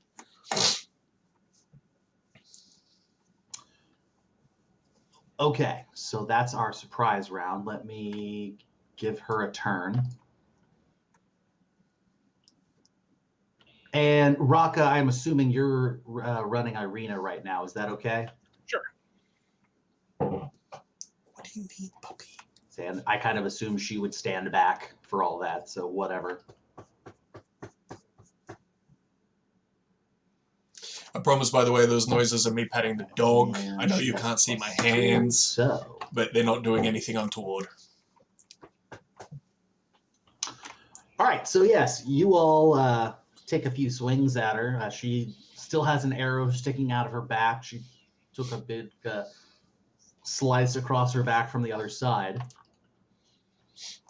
And Morgantha, for her part, doesn't really seem all that disturbed. Sniverax and Corfell, you guys, you start to see like a sort of a rippling in her face, like her wrinkles kind of smooth out a little before going back to what they looked like just a moment before. You get the impression of something a little bit taller than the old woman you see in front of you, and that it's still kind of hunched over, but it's that creepy slouch kind of posture. It's not, yeah, this is not old and hunched over. This is like low and dangerous. But whatever it is that you see just a flash of, it's got very dark skin, very sharp teeth, and a big smile. And her hands, her nails especially, seem to have stretched out slightly into claws. And Sniverax, she looks directly at you. You seem to have fucked up, dearie. I'm getting old lady vibes from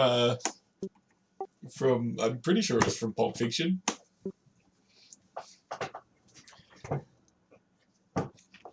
I don't remember an old lady in Pulp Fiction, but it's been a minute. Yeah.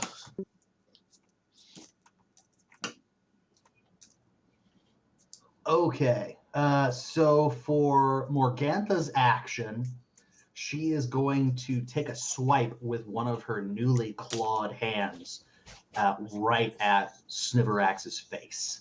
And, oh, she gets a +7 to hit, friends. Oh, no. Oh, no. What have we done? Every encounter is a potential TPK in Barovia, kids. So we joked about that first encounter being the So TPK, that's but you probably may it. still be here for a TPK. I thought that was the damage. Holy fuck. That'd be instant death. Yeah. Well, Yep. I think maybe Kalika has more health than that. Maybe. So A moment. Oh. just slashes across Sniverax's face. Now, luckily, that is the only action she has on this turn. Sniverax. Apparently beating up on old ladies cost us a viewer. So... Oh no.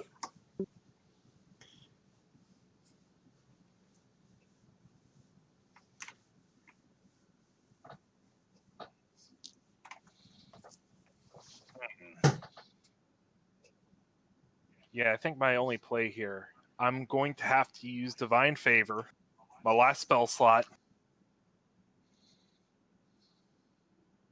And I'm going to use the once per short rest Kobold Pack Tactics to give myself advantage on an attack. And literally pray. Okay. For 5 slashing, magical slashing, and 4 radiant. Thank you for clarifying the magical. I was going to ask about that.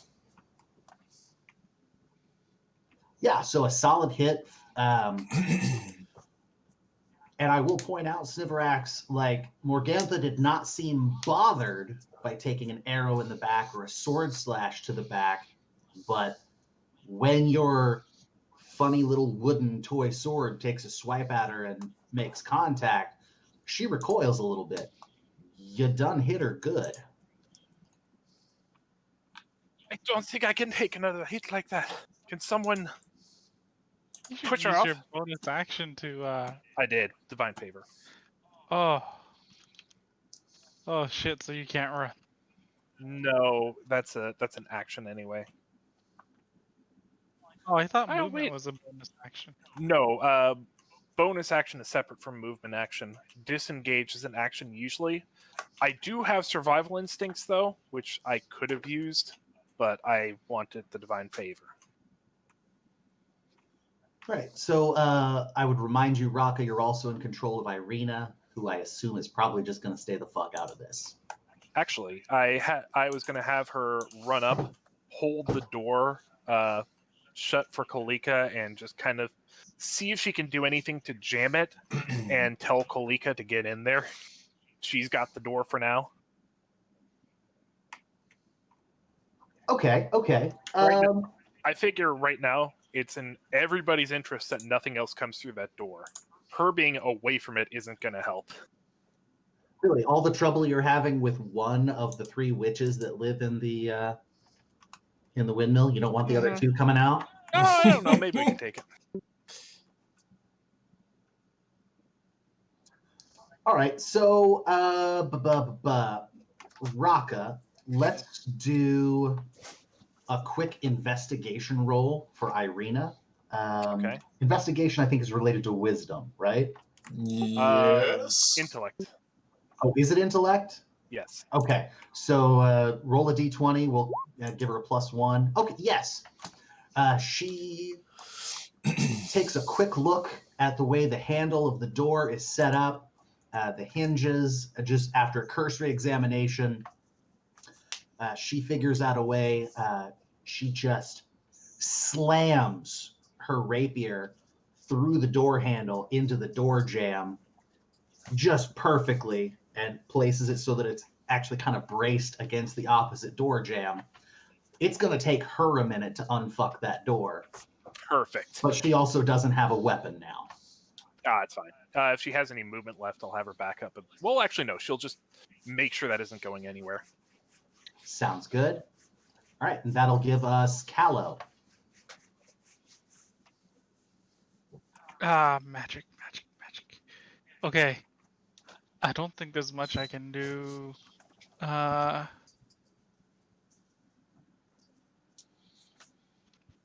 So if I move, that's the major action, or I can choose to attack, and that's a major action. You can move and also attack. Okay.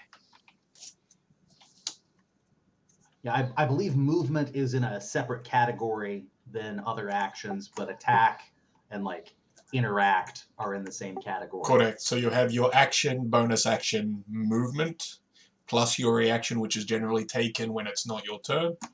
Movement you can do at any point. So you can also move somewhat up to your total movement speed, do your action, do your bonus action, and then move some more up to your maximum movement. Wait, so doesn't that mean Raka can move? Yes. I could have, but I would have gotten an attack. Yeah, because he's in range of the attacker. If he'd moved out of range, it would have instigated an attack of opportunity. Fair. Look at that. I learned that. I did not know that.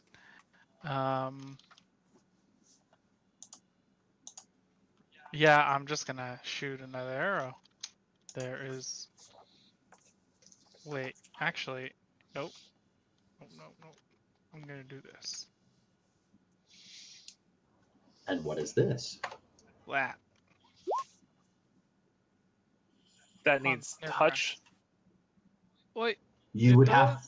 Yeah, that's... Oh my god. So you would have to run up and slap Sniverax for that to work.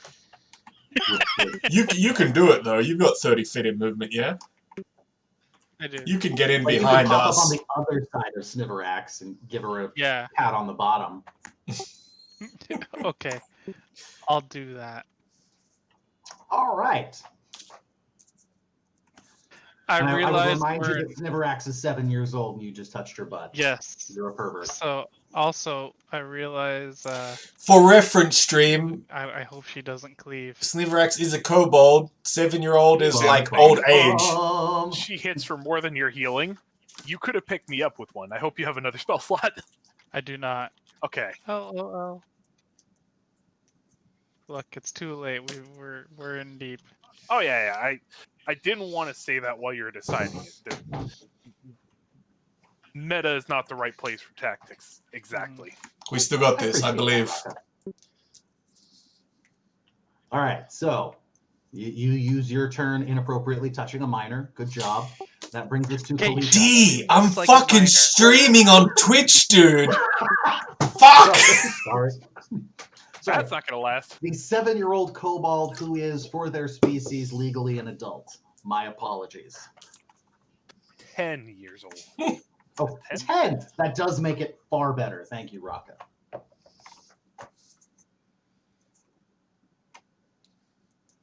Anyway, so it is Kalika's turn. Angel, have you quit on us yet? Nope. Just give me just a second because I'm trying to double check something.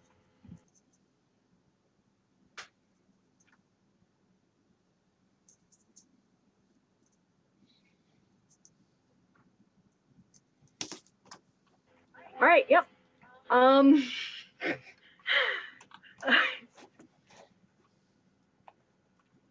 I think that Kalika, you can do a bonus action before your normal action, right? Okay. Kalika is going to go ahead and enter a rage and then try and grapple the witch.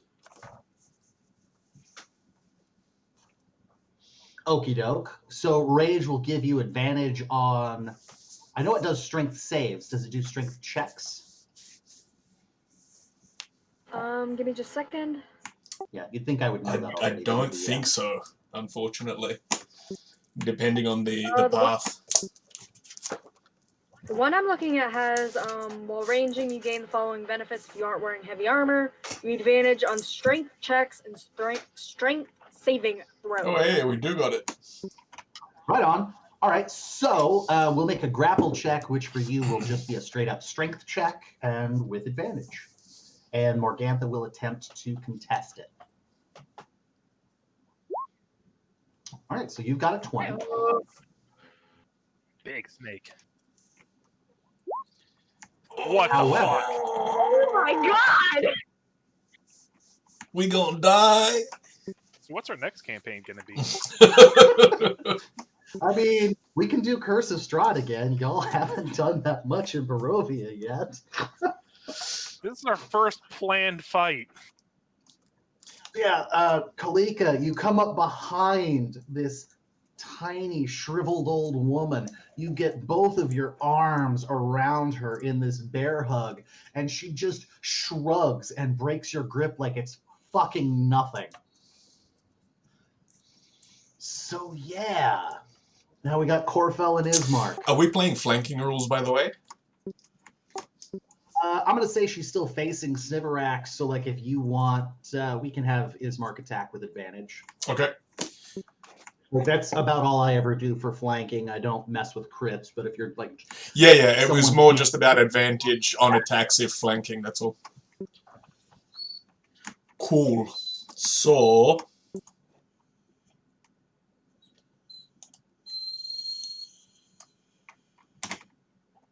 still with just the longsword in a dual hand grip. He's going to take 2 attacks, both with advantage. Thank you, D. So the first one is going to be 24 to hit. 4 is plenty. So that'll be 10 slashing damage. So yeah. Okay, we're going to have that to 5. Mm-hmm. And then the second attack is going to be at 19 to hit. 19 will hit. And that's going to be 8 down to 4. Wait, are you not doing the triple attack thing? No, I've just got the long sword in a 2-hand grip for extra damage. Gotcha. Extra damage.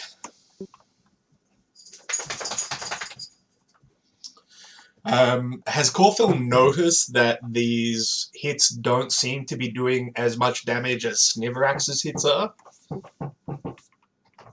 Yeah, let's say he's noticed that Ismark has taken a big swing and it's kind of like he's hitting a rock instead of a little old woman. Okay.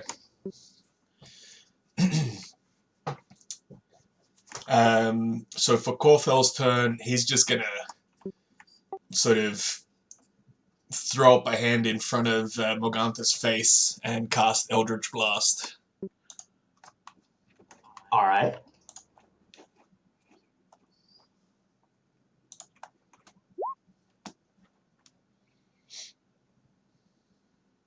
And Morgantha, like just slippery as an eel, just like bends her neck to one side almost unnaturally far, and the Eldritch Blast just goes right past her, and her head snaps back into place, and she just gives you a big toothy grin. Oh no.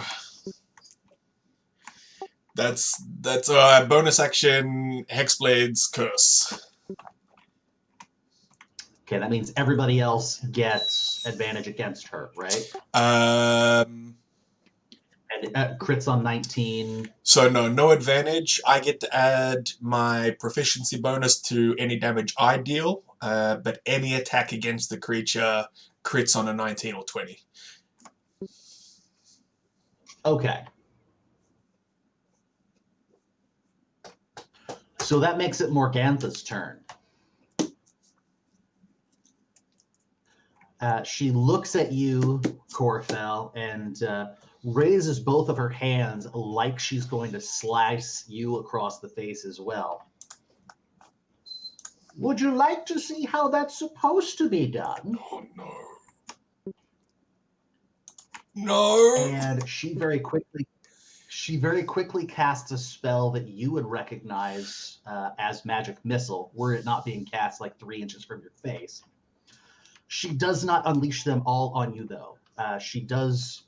One does hit you, one hits Kalika, and one goes behind her and hits Ismark directly in the chest. Like, she hits him, no fucking look. Okay. So I'm just going to roll damage for all of them at once. Yep. So all 3 are going to take 5 damage. Jesus, dude. Ouch. And that is her turn. We're back to Sniverax in the snack sack. All I have is a sword. Oh no. Yeah, that's nothing, friend. Of course. Nothing as in it didn't hit. Nope. Nah. That's literally all I have. All right, Callow.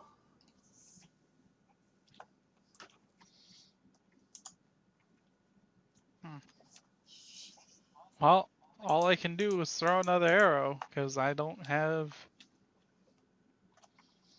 much else other than that.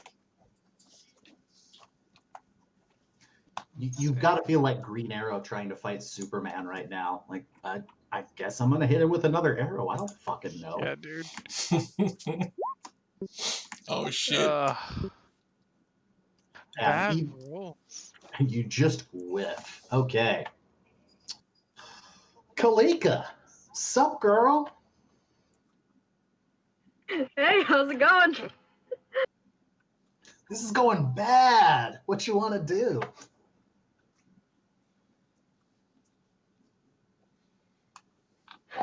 I'm honestly having an internal debate on whether or not I want to try and grapple or just swing the battle axe.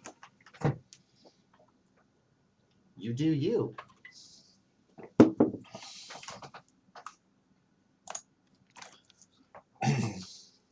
I think I'm gonna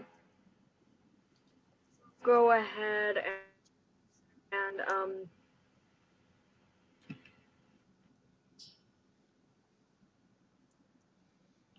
You cut out. Are you still thinking? yeah, I'm gonna go ahead and make a swing with the battle axe. All right.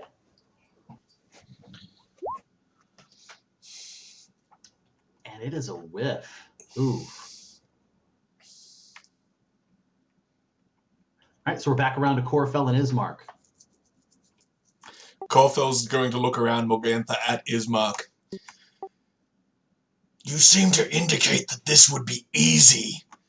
And then toss another Eldritch Blast at Morgantha.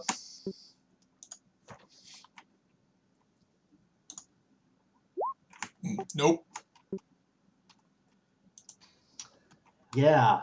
No, and as the Eldritch Blast flies by Ismark's head, Corfel hears him say, I thought she would be much older.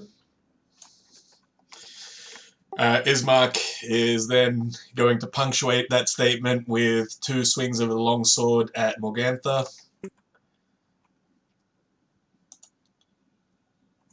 Oh, finally something good. Baby. He Oh, that's a still crit. has That's a he crit, still has too. advantage, right? Not that it matters. Yeah, sure. Okay. I won't roll again for the first attack, so that's going to be. Do you want me to roll? Crit on a Do you one? want me to roll 2 dice or just double the 1? Yeah, I've always preferred doubling the dice, so go ahead and roll another d10. I'm not going to make you cause Okay. 2 damage. So that's going to be 16 plus 3 for a total of 19 damage, halved to 9, I guess. We'll have it to 10. Okay. And then, seeing the success of that first attack, Ismark is going to smile.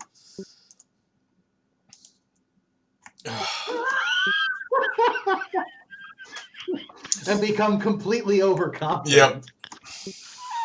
Oh, shit. I can't. I make mistakes. Oh, That's too shit. amazing.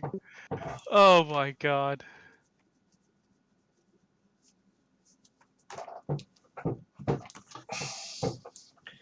I thought we had the upper hand, guys, but I still So think you're probably going to Morgantha see a is, TPK. She notices that she just had a sword pretty well sunk in her back. She is going to turn and take a big raking swipe at Ismark. We're talking, she's going to sweep from like the top right of his forehead down across his chest to the left. That's what she's trying to hit. Come at me, Minga. Oh, yeah, that's going to hit.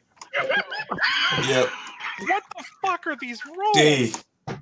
D. No, I think we hit on it earlier when we were saying that Curse of Strahd's real curse is empowering the DM. Ooh. Oh my god. Really Ooh. maxing out the damage too. It's okay. We're gonna get there. So, because you're controlling him, I'm watching his health. okay, yeah, say he's about half. He's a tough guy. But, Yep. like he's gonna have some trouble seeing now. Like he didn't lose an eye, but like she cut right between his eyes at a diagonal. He's gonna have a bitchin' scar when this is all over. So she's now facing away. She did turn. Her back is directly to Corfell. Yeah, if you want advantage, brother, you've got it. Oh, perfect. I'm gonna need it. Oh Shit. my god. So yeah, you've got a 16. I'll just tell you, her AC is 17. Ah! Oh. Keep doing nothing then. We may not be in as bad a place as I thought, but we're still in pretty fucking rough shape. Yeah. Callow, what you gonna do, brother?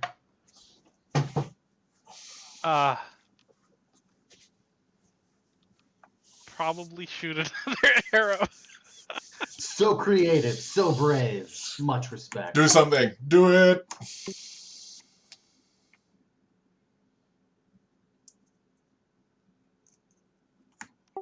Wait. Am I technically behind her as well? I'll give you advantage. D. Yeah, I'll give everybody except for Ismark advantage for that. So yeah. D doesn't want a TPK either. I really don't, but And we're just fucking up so hard. all right, Listen. we're gonna have that to 5 damage. Technically, I am behind her.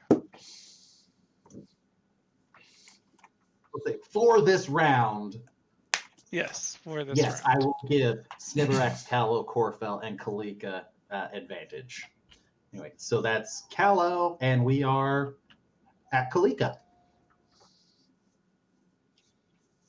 A lot of the main attacks she's done have used her body, right? Yes. Yeah, she's been either casting, using her hands, or slashing using like claws. Thanks for joining us for our first streaming session of this Let's current try Curse of this one Strahd more campaign. time to grapple. potentially the last. Oh, And you're still raging. holy Yeah, shit. you get advantage. You get advantage, but Okay. says she has a +4. So let's see what happens. It's one of the. Ah! We did it! She's grappled! Okay. Yes, you have her grappled. So I'm gonna say, like, she's gonna make an attempt to break out on her turn. But until she does that, anybody who attacks her is gonna have advantage on those attacks because she's not moving real good. And I would just like to point out that Angel, being the grapple monkey, has turned into the Raka of this campaign so far. What does that mean? That was Raka's signature fucking move in the last campaign. Like, Oh, I'm gonna hold on to it. It's like 1,000 Yeah. feet tall. I'm gonna grab its fucking leg and just hold on. I've got a crowbar for advantage. Okay, that was for climbing up on a bullet, which is heavily armor plated. So I used a crowbar to pry it off. Nice. The armor. Yeah. Yeah. Based off of boa constrictor though, so that was the. Oh yeah. All right. So you're up. Ismark and Corfel. Yep, so Ismark's just going to take 2 shots, seeing an opportunity to strike. And he gets advantage even though she's facing him. So that'll be 20 to hit. 20 to hit's good enough. That'll be 8 damage. 4. And then the second swing with the longsword. That'll be a 19 to hit. 19 is a good hit. Yes. Ah, that'll be 12 damage. Okay, halved to 6. All right. So good news. She does look like she's starting to feel it. Like she's not on the ropes exactly, but she's not in great shape. Corfel, seeing that she is sort of held up. I just need to double check. He's going to do it anyway. He's going to clap his hands on either side of her head, slapping her ears, and cast Toll the Dead. And a sound of a dolorous bell fills the air around her for a moment. So it's going to be a wisdom save against 13 to do fuck all damage. Oh wait, that was a D8. She's already lost HP, so I'll need to roll a separate D12 to make sure it's accurate. But Good save. Good but save. let's see that wisdom save first. Okay, so she has a +2 to wisdom. 4 strong, but she's only 2 wise. Oh, she failed. all right, get that D12 roll.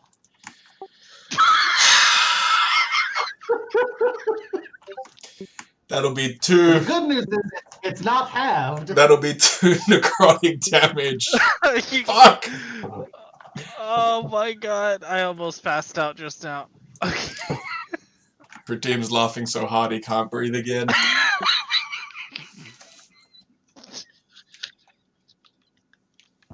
No. God damn it.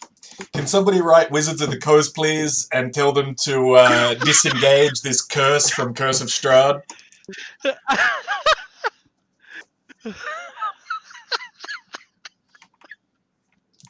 I'm so disappointed in my dice.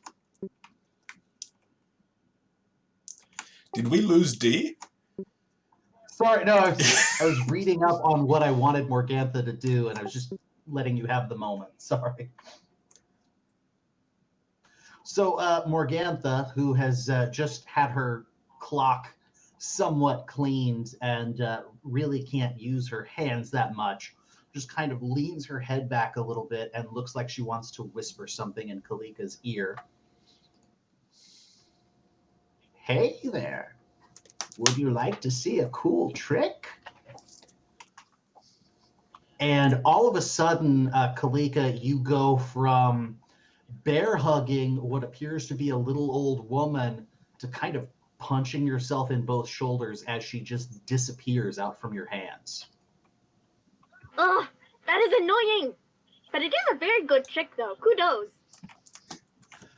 And now a few seconds pass, like it's, let's just say like another round of combat. I'm assuming you're all kind of like, what the fuck was that? And don't really move anywhere. Kalika's getting ready to pounce on whatever. Just ready to pounce. Niv is going to ready. Yeah, I an just... attack. Can I perception to see if I saw her appear anywhere else? Go ahead and give me a roll. Not bad. Not fucking bad. Corpo, as she disappeared, you heard a popping sound, which you intuit to assign to the displacement of air, or air rushing in to fill a space that has been suddenly emptied. She didn't go invisible. The bitch disappeared out of reality. Like she's just gone. Oh, I think I know what she did. Fuck. And then a moment later, that was pretty cool, huh? And Was. takes the swipe at Kalika's back. If anybody has an Which- action ready to attack her, though, as soon as she pops in, Yes. you get If anybody, Yeah.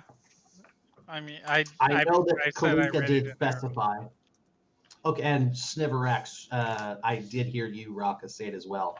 So I'm going to say Corfell's action got burned, but everybody else can take a shot at her before she hits Kalika. fair to say I'll lean in to take a shot. So, like, I would have to either be at Corfell or leap past. I will allow you to shift between.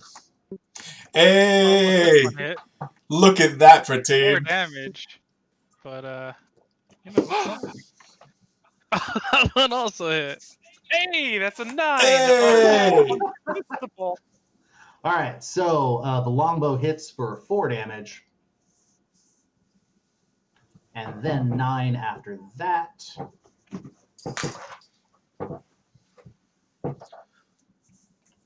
And Angel, that was not an attack. Like your opinion, man. I don't know, dude. It's his house.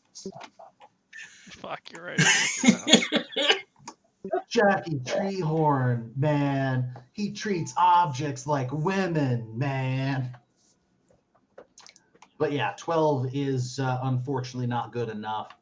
So we are going to just jumpstart the order again with it being Morgantha's turn, and she will take that swipe now at Kalika's face, I guess. Ooh, okay, no, if she hits, we're going to continue with our theme of Angels. Yeah, we're streaming. Fucking consistent. D! Oh, D! Someone save the snake tits. I don't know how I got weighted E-dice, but somehow I fucking did. I told you, we've determined it. It's the Curse of Strahd. This is the curse. Oh, But That's raging, a lot of but tit raging. damage. But raging. Yes. What does that mean? Half damage. Half damage. Oh. so yeah, that's 7 damage, Angel. Sorry. Apologize. Apologize to her tits. Apologize to her tits. Oh, dude. Fair! That's a very good I meant apology. I'll to sound take that. exasperated, not motorboaty, but whatever, it works. All right, Raka, it is now Sniverax's turn. Protect the snake. Fuck! No, you haven't. Wait. No, No, she you don't broke have out advantage, of yeah. the grapple. Yeah, yeah. But No, I was but if thinking of, Sniverax moved the behind Morgantha before he attacked, Oh. I thought he moved behind you. But yeah, okay, fine, yeah. I don't want you to die. I'll give you that. God, we must be fucked if D is just... Okay, 10 damage, slashes across Morgantha's back. plus the 2. Oh, plus the 2, yes. Yeah, I still have that that going. Is that until the end of combat? 1 minute, so it's we've 1 got minute. 10 rounds of it. Uh, So that will bring us to Callow's turn. Look, I know what you're expecting of me, and I want you to know it didn't work. Nope. I should have stuck with the bow and arrow. It's hard to hit her. Fun fact, he doesn't actually have a weapon called Lance. There's just some guy who's been following him. He just threw a really ineffective punch. Damn it, Lance! Okay, so it's now Kalika's turn.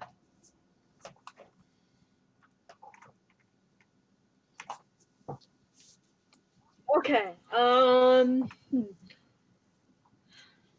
No way I can retreat or anything without getting smacked up in the face again. So,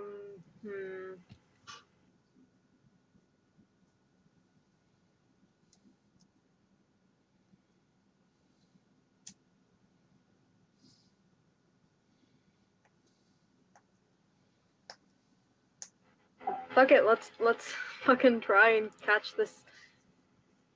Or actually, okay, actually let Kalika learn from her mistake. She's gonna take a swipe at it with her battle axe thing. Nope. Oof. How Good damage though. How many ones? Damage on that. Oh my god. Wait, you don't have advantage because you're raging. Aren't you raging? Doesn't promote. takes Yeah, reckless you attack. need to reckless attack for advantage, but it's reckless attack for a reason. Yeah, bad things can happen when you reckless attack. Oh. All right, so we're up to Corfell and Ismark. Should I assume that Ismark is going to move left 2 or 3 Yes, squares? please. He's also going to pat his sister as he runs past. Are you okay, sister? And then swipe at Morgantha. I'm gonna call out. You really should have given her the crossbow. Oh, yeah, it's too late to do that now. Yeah, I know. First attack. Nope, that's going to be 14. Too focused on making sure Irina is okay. Second attack. Oh, that's just gross. That is so disgusting. Corfell just looks over Kalika at Ismark and just shakes his head. And promptly follows up with an Eldritch Blast to Morgantha's face.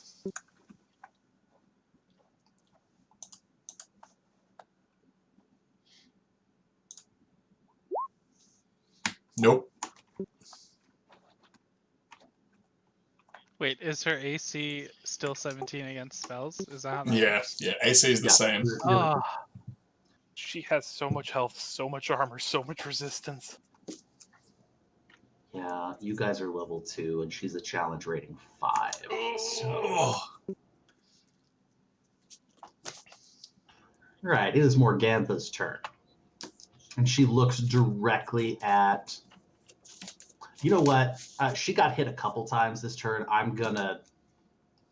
There's a different way I can decide who she gets pissed at. Here comes the D4 to determine who's gonna die. Yeah, based on the way my screen's set up, it looks like it's Raka. All right, so she spins on Sniverax, And then he rolled one. And she just takes a swipe. just roll that. Oh yeah, yeah. Tone protects. Spit on her. Oh, that was almost it, kids. All right, Sniverax is up. She now has her back effectively to... I'm going to say she didn't spin all the way, but Ismark and Kalika can get advantage on the next round. Corfell, not so much. Not Corfell and Callow. You don't see her back. But anyway, Sniverax, what you gonna do? I have nothing fancy left. She's going to do her best to take a jab inward. Oh, Just short. Just Just short.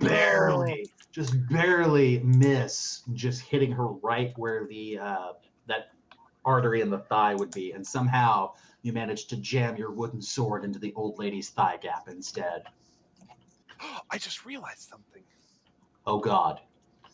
Irina can actually assist things. Is it possible to have her move right here while not staying too far from the door, tap Morgantha on the shoulder, and just give like that momentary distraction? Like, hey, look over here, smack. Okay, yes. So you swing and miss. You're holding the sword in the old lady thigh gap, as previously discussed. Irina taps her on the shoulder, and she turns slightly and has now been cut neatly in both inner thighs. Hey, 10 damage. Come up with the most ridiculous, like everything I know.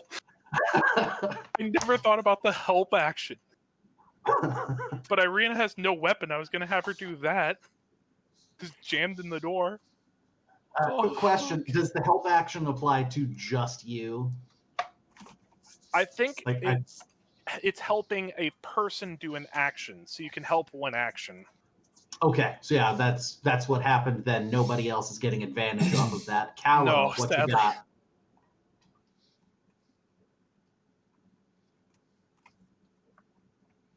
What you got, Prateem? Is she technically turned around now? No. But you could move behind Yeah, Kalika no, and I was Ismark, going yeah. to. I was going to, but yeah, and Here, pretty- let me. I think she's still technically this way. Give me a sec. I need a different color.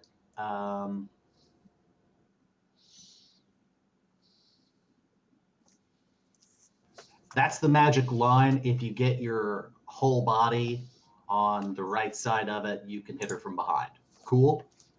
that is fair.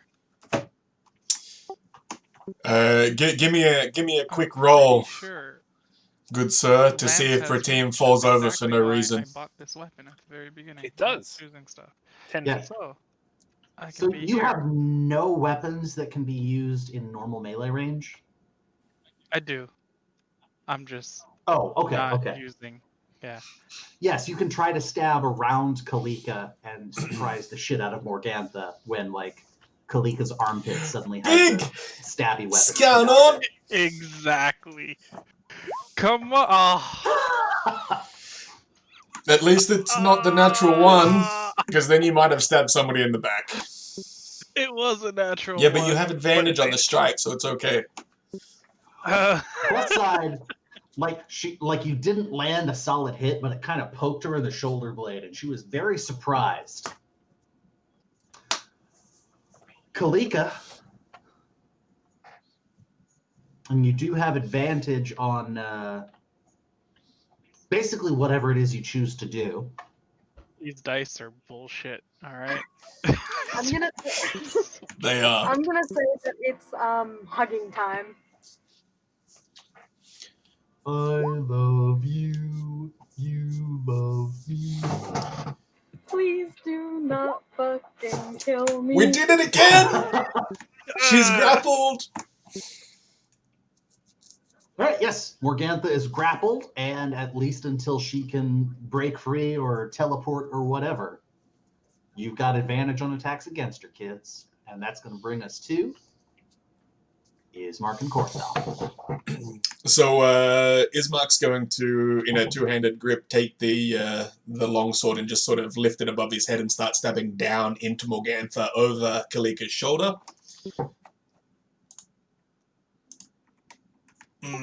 Nope. 15 for the first one. Can't quite get the angle right. Yeah, no. 18 for the second one. Hey! Oh, balls. Four damage total before halving. So up to 2. Yeah, oof. And Corfell again is just gonna throw the Eldritch Blast.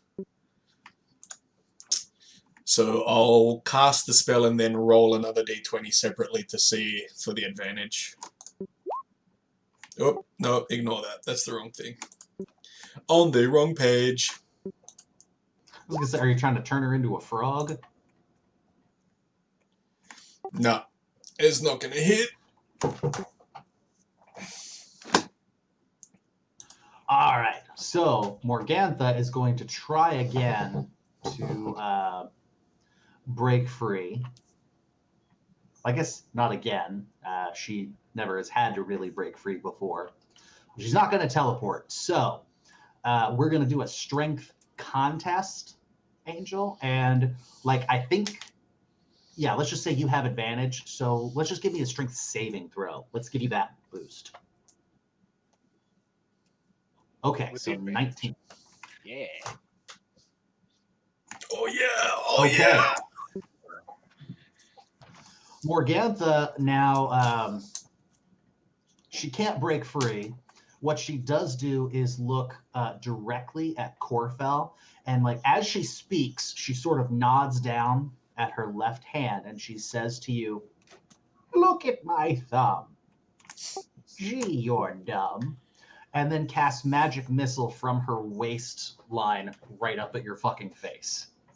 Can Magic Missile be cast as a bonus action? No, I think struggling is an action. Is it? Yeah, dude. Trying to break free would constitute an action. Okay. Yeah, what these guys said, I totally know. No, I'll buy it, but I'm going to say she tries it anyway, and she manages to get the only known case ever of magic missile fizzling. She does hit you, Corfell, but not with a full magic missile. Just rather you feel like 3 little puffs of air hit you in the face. So I kind of get the Jubilee fireworks in the face for a second. Yeah, and your left eye is really dry, and it's kind of uncomfortable. Take that, bitch. Okay, cool. All right, Sniverax. Glad you Good could be job, here, by the way, Kalika. Big. We thought we were going to TPK, but it looks like we might How make it out healthy is alive. Ah, shit, dude. What an interesting question that was.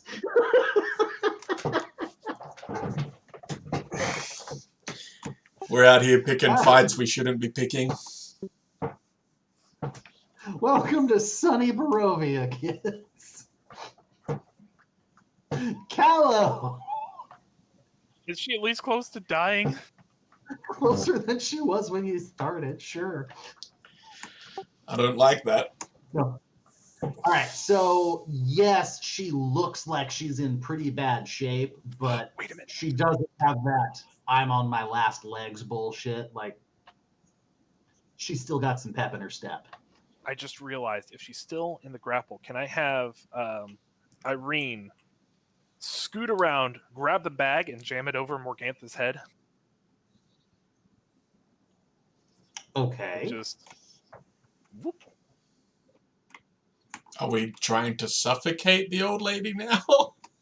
Well, if she can't see a target, she can't cast it. This is true. Also, maybe it'll annoy her and make her forget where things are. I don't know. I fell off Put my her in the chair. sack. I fell off my chair last. Which is funny, Pratim, because Ven's in chat saying he rolled to have Pratim's character fall over for no reason. So your character didn't fall over, but you did. It wasn't for no reason. It's fucking...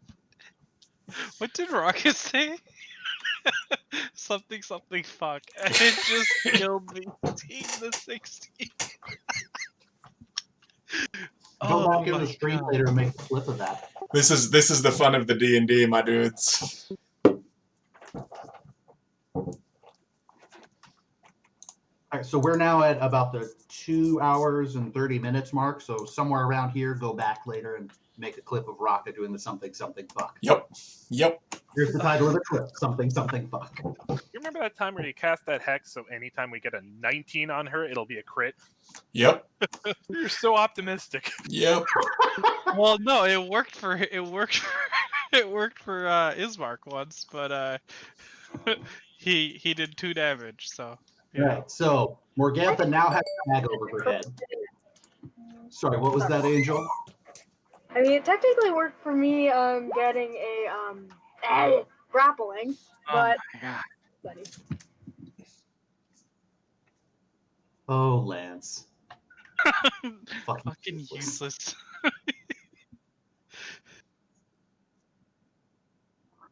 All right. Angel, do you want to do something with your turn, or you just want to keep on gently holding this old woman? Give me a second. I am.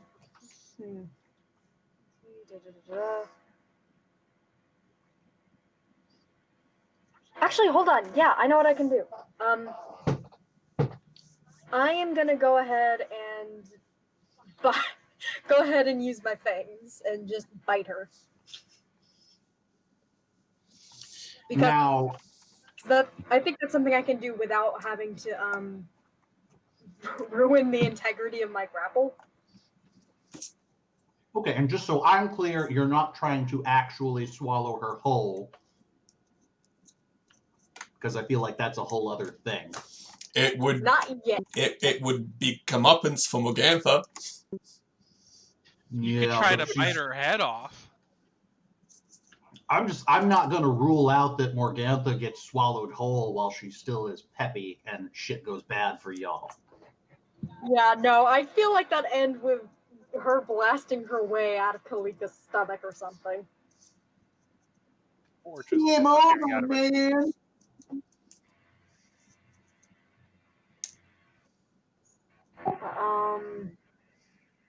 Do you want me to go ahead and roll for it?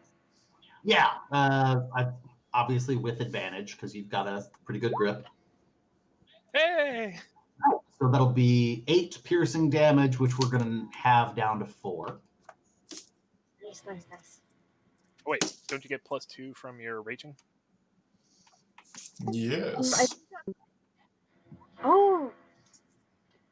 Plus 2 damage. So it'll be 10 halved down to 5. Okay. Extra damage. I'm not going to complain about it.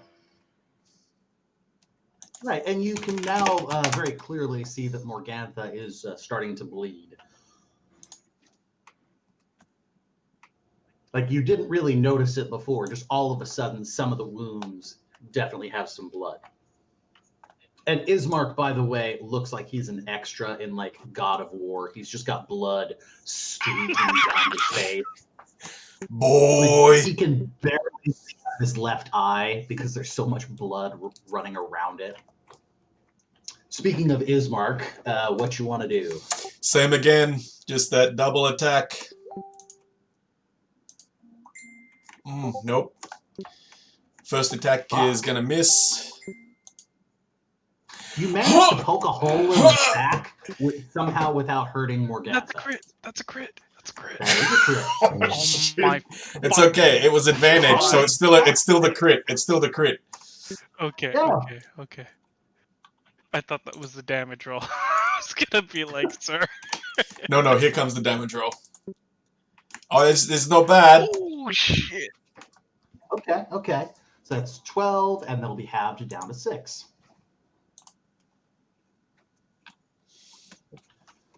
Corfell. Just, gonna toll the bell this time and see what happens. So it'll be another wisdom save against 13, please. Yep. Yeah. He Yeah. wins. So it is half damage. I think, let me just double check. No, sorry, no damage on a successful save. So, Okay. yep. All right, so we're gonna do the strength contest again, Angel, and before Morgantha tries to like WWE her way out of Kalika's grip, she does look Corfell in the eye. She's got a sack. You cast like there's a hole in it though, and she twists it so she can poke one eye out. Oh, Ismark got a weird stab in.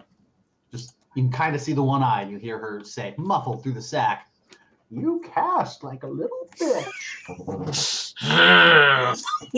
Fuck. Oh, Good. damn. Angel, go. Suck it. Let's not even make you roll, because that is a nat 1. I'm just going to say the bitch fails.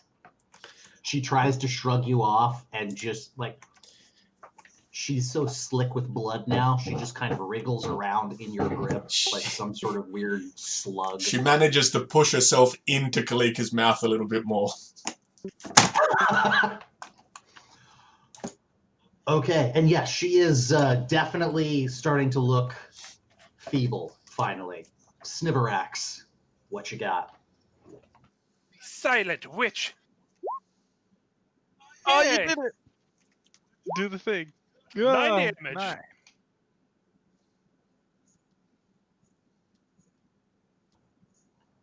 And since Irene is the one with the bag, let's see if she can tighten the bag and just like really try to cinch it on there, like tie it off if she can. So like if she breaks free, she'll have to actually rip this off her head too. Raka, roll for me a d20, unmodified. We'll call it a strength check. Okay. Irina tightens the bag so tightly that you hear a slight popping sound, and Morgantha goes limp in Kalika's arms. We fucking did it! Maybe. Dude, she had Okay. 10 HP. You hit her for 9. So, bitch is out. Corfell is going to throw out a hand, and his Sever blade the head. apparates into his fist, and he's just going to start stabbing this body after that remark about casting like a bitch. Oh, if you're going to be stabbing at it, Koffer, be sure to take the head. Unholy creatures often either feign their death or regenerate. I'm gonna say, okay, but after that, we need to get the fuck out of here. I do agree with you. We should take the body with us, at least so far as to hide it. Yes.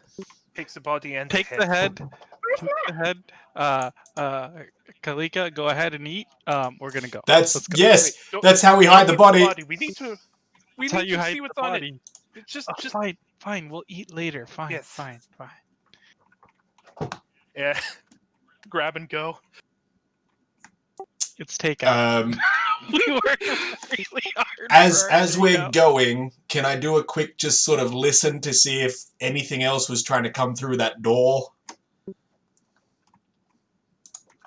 You do hear... actually, yeah, give me a perception roll, please. Yeah, yep. Fuck yeah. So you hear from further up in the windmill, you're not sure which floor, just above the first floor, you can hear somebody say, Morgantha, who was at the door? Oh, we should go.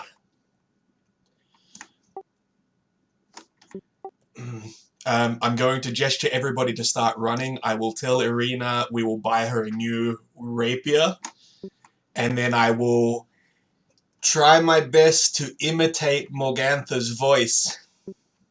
Oh no! It's okay. It's okay. I think I've got this. I'm proficient in deception. Oh no!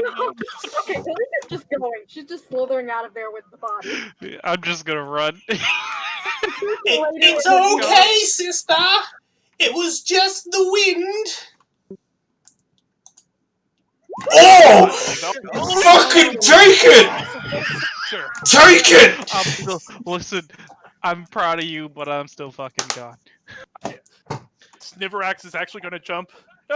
Gives the body another hit. I'm also going to add, I'm just going to go for another trek into Barovia. I will return later.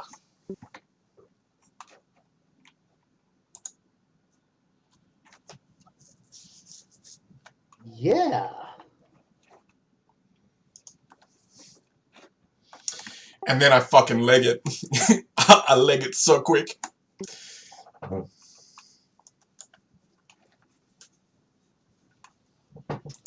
Kalika carries the body. Okay.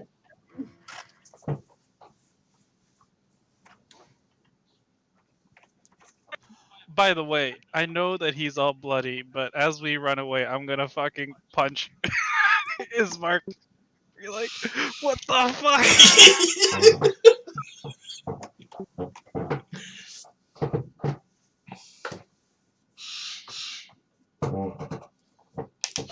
Okay. Wait, Kalika's- no. There is an order of business that we need to take care of, alright? Can we have Ismark give Irina his fucking crossbow? Please. Sister, take this for now until they replace your rapier. All right, so yes, Irina, you may have to remind me next session, is now armed with not just a crossbow, a fucking heavy crossbow. So, yeah. That shit's got Alright, a range of so 100 you, feet, so yeah, it's not bad. You guys managed to skip away down the road. As far as you can tell, nobody notices you.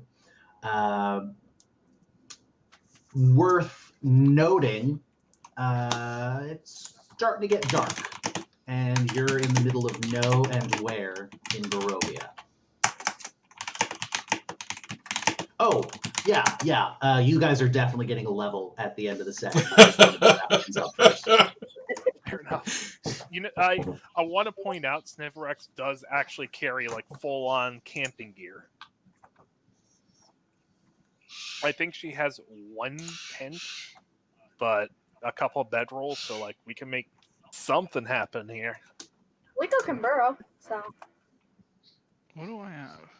So I just wanted to see how you guys finish up the business of the day, like disposing of the body, searching the body. Definitely. Yeah, search. we'll search. Kalika's We'll gonna search. search the body, let everyone Investigation. else search the body, and then when everyone's done searching the body, she's going to eat the body. A Investigation, fitting right? end for her. Oh no. I mean, what did we expect from our fucking rolls today? Not bringing her back to life, and we did that. Also, I would like to try to retrieve any arrows that I can. Excellent. So yeah, let's say half of all the ones that you put out, which I don't even remember how many that was. It was 4, so I'll take 2 back. Sweet. Thank you for keeping track. I appreciate that.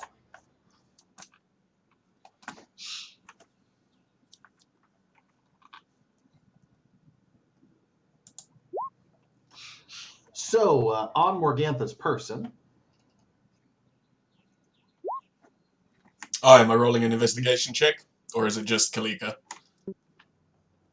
Well, a bunch of the others did too. I was going to go ahead and roll the results. I figured you're searching a dead body. She's not going to have a lot of hidey holes. Hey. And if she does, we're not going to fucking talk about it. What, you don't want me to find a spine again? Oh, Anyway, so on Morgantha's person, she was still carrying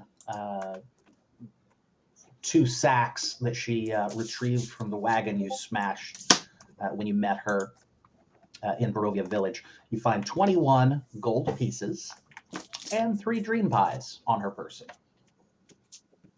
Ooh, yummy. Also, does she have any like magic stuff on her? Not on her person, no.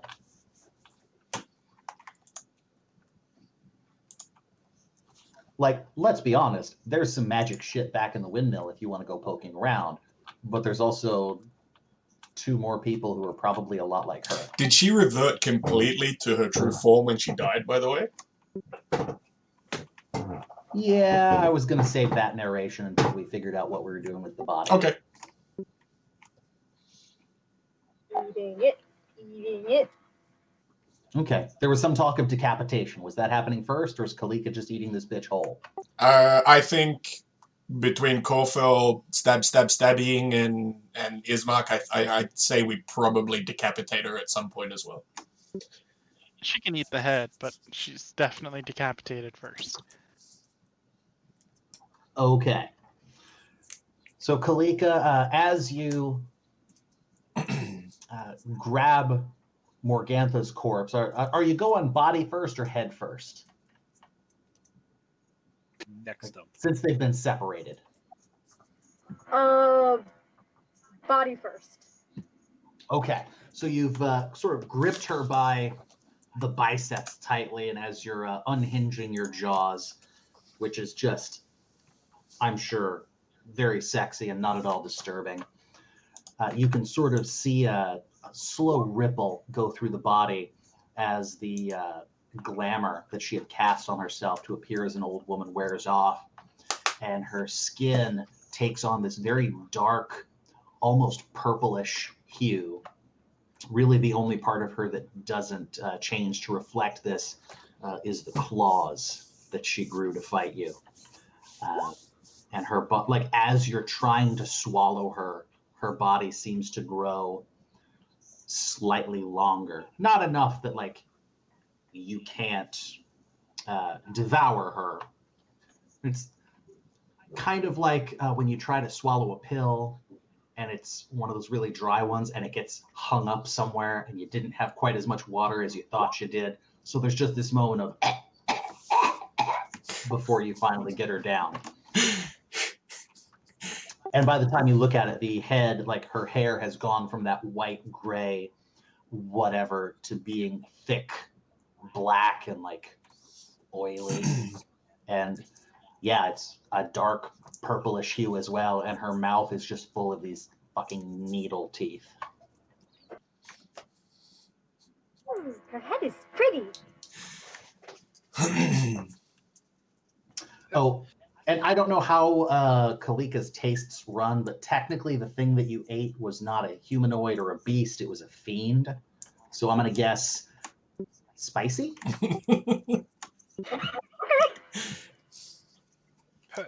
Perhaps the head should be offered to Ismark and Irina. We were... You want to say hello this to your was peoples? Essentially their orders. They wanted Hi. this beast gone. Hi. And that is the usual proof of this. Of course it was there, but it feels right. I'm sure they would be happy to let you have it. Ismark kind of looks up from trying to wipe the blood off of his face and stop his face from bleeding. I don't know if I want to have the head on my person at any point while there are still 2 more of those out there. I appreciate your kind gesture, but that seems like an unwise course of action. Oh yeah, so naturally we should have the heads at our person. It's going to the best hiding spot. It's fair, it's fair. Please elaborate so my mind doesn't go somewhere terrifying. Snake poop. Thank you.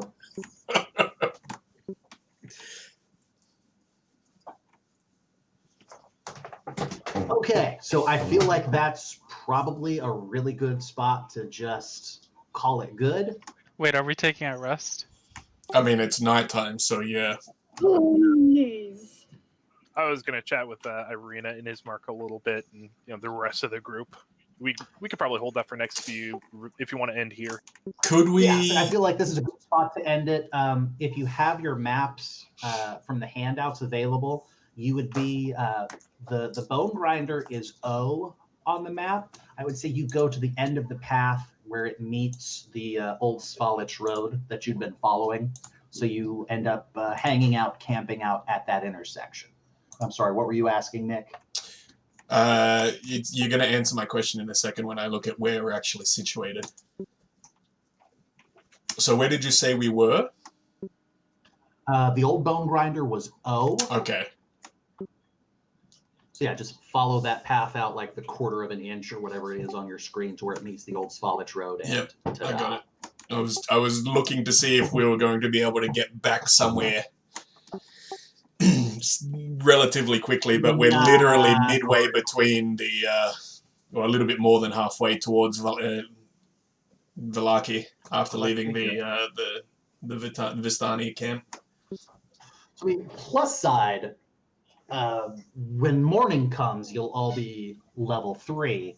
I don't know if that extra level is enough for you to go and take on 2 more of those things. No. I was more just It is yeah. a big level for me.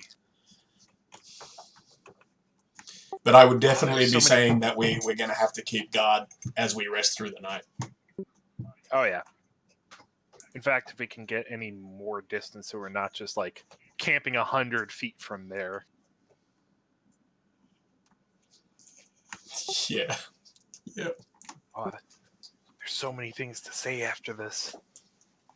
I'll say, if you guys want to do a little RP, that's fine. But yeah, we can say you definitely put some distance in. Maybe even continue down the road a little bit towards Vallaki before night starts to fall, at which time it's camping time. Mm-hmm. Unless you guys want to, after all that, start up a nighttime encounter on the road. Oh hell Nope. no. Nope. I think we go around the couple of bends potentially if we can make it, and then sort of along the tree line camp. Yeah, I like camping along the tree line as well. Like just inside the trees.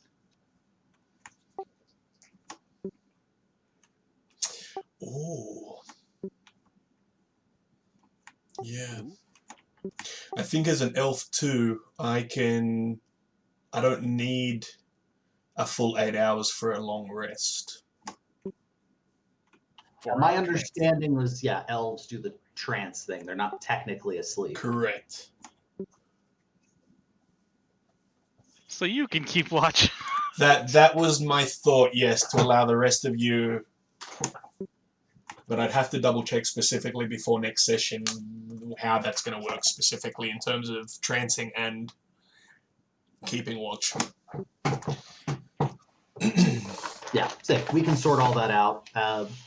Technically, Irina doesn't need a rest because she did fuck off. Right. So Well, say, she and can her and keep her watch. brother aren't leveling up or anything. Yeah. She could keep Are watching. they also Yeah. immune to exhaustion? Ooh, yeah, and she'll just stand there with this big ass crossbow that we're not even sure she knows how to use, and just look out into the woods and hope nothing's coming. But yeah, so I'm trying to keep our normal stop time so that things aren't completely fucked once you guys start raiding again. So we're like 10 minutes over, but whatever. Yeah. So yeah, I figure we can come back leveled up. Next week is the day after Halloween. Are we going to be able to run again, do we think? I'll be good. We don't do Halloween over here, unfortunately. Did you know Halloween originated in Ireland? That's interesting. It seems like something the Irish would do. Yeah, I've heard some stuff, but I don't want to be talking for a half hour about bullshit because it would be bullshit coming from me. Thank you for the session, dear. This was this was good. Yes. This was. Thank you. Thank you for not all dying. I did not want this to Well, end. you tried really hard. Yeah, that was a heroic effort keeping us alive, despite the dice. Yeah, despite yourself. Yeah, I appreciate you going with some of the stuff, like the dagger in the head. Would I be able to determine, by the way, exactly what kind of fiend this was? Give me an Arcana check.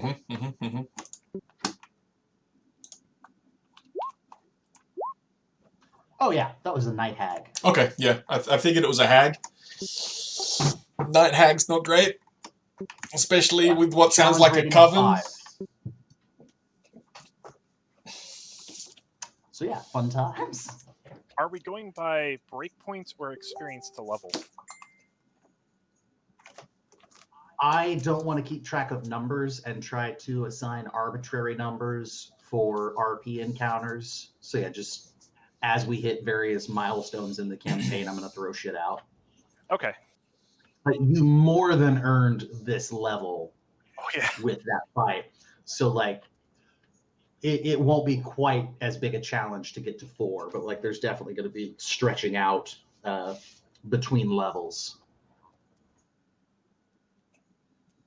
So apparently that was, just going by a CR calculator, that was almost twice deadly.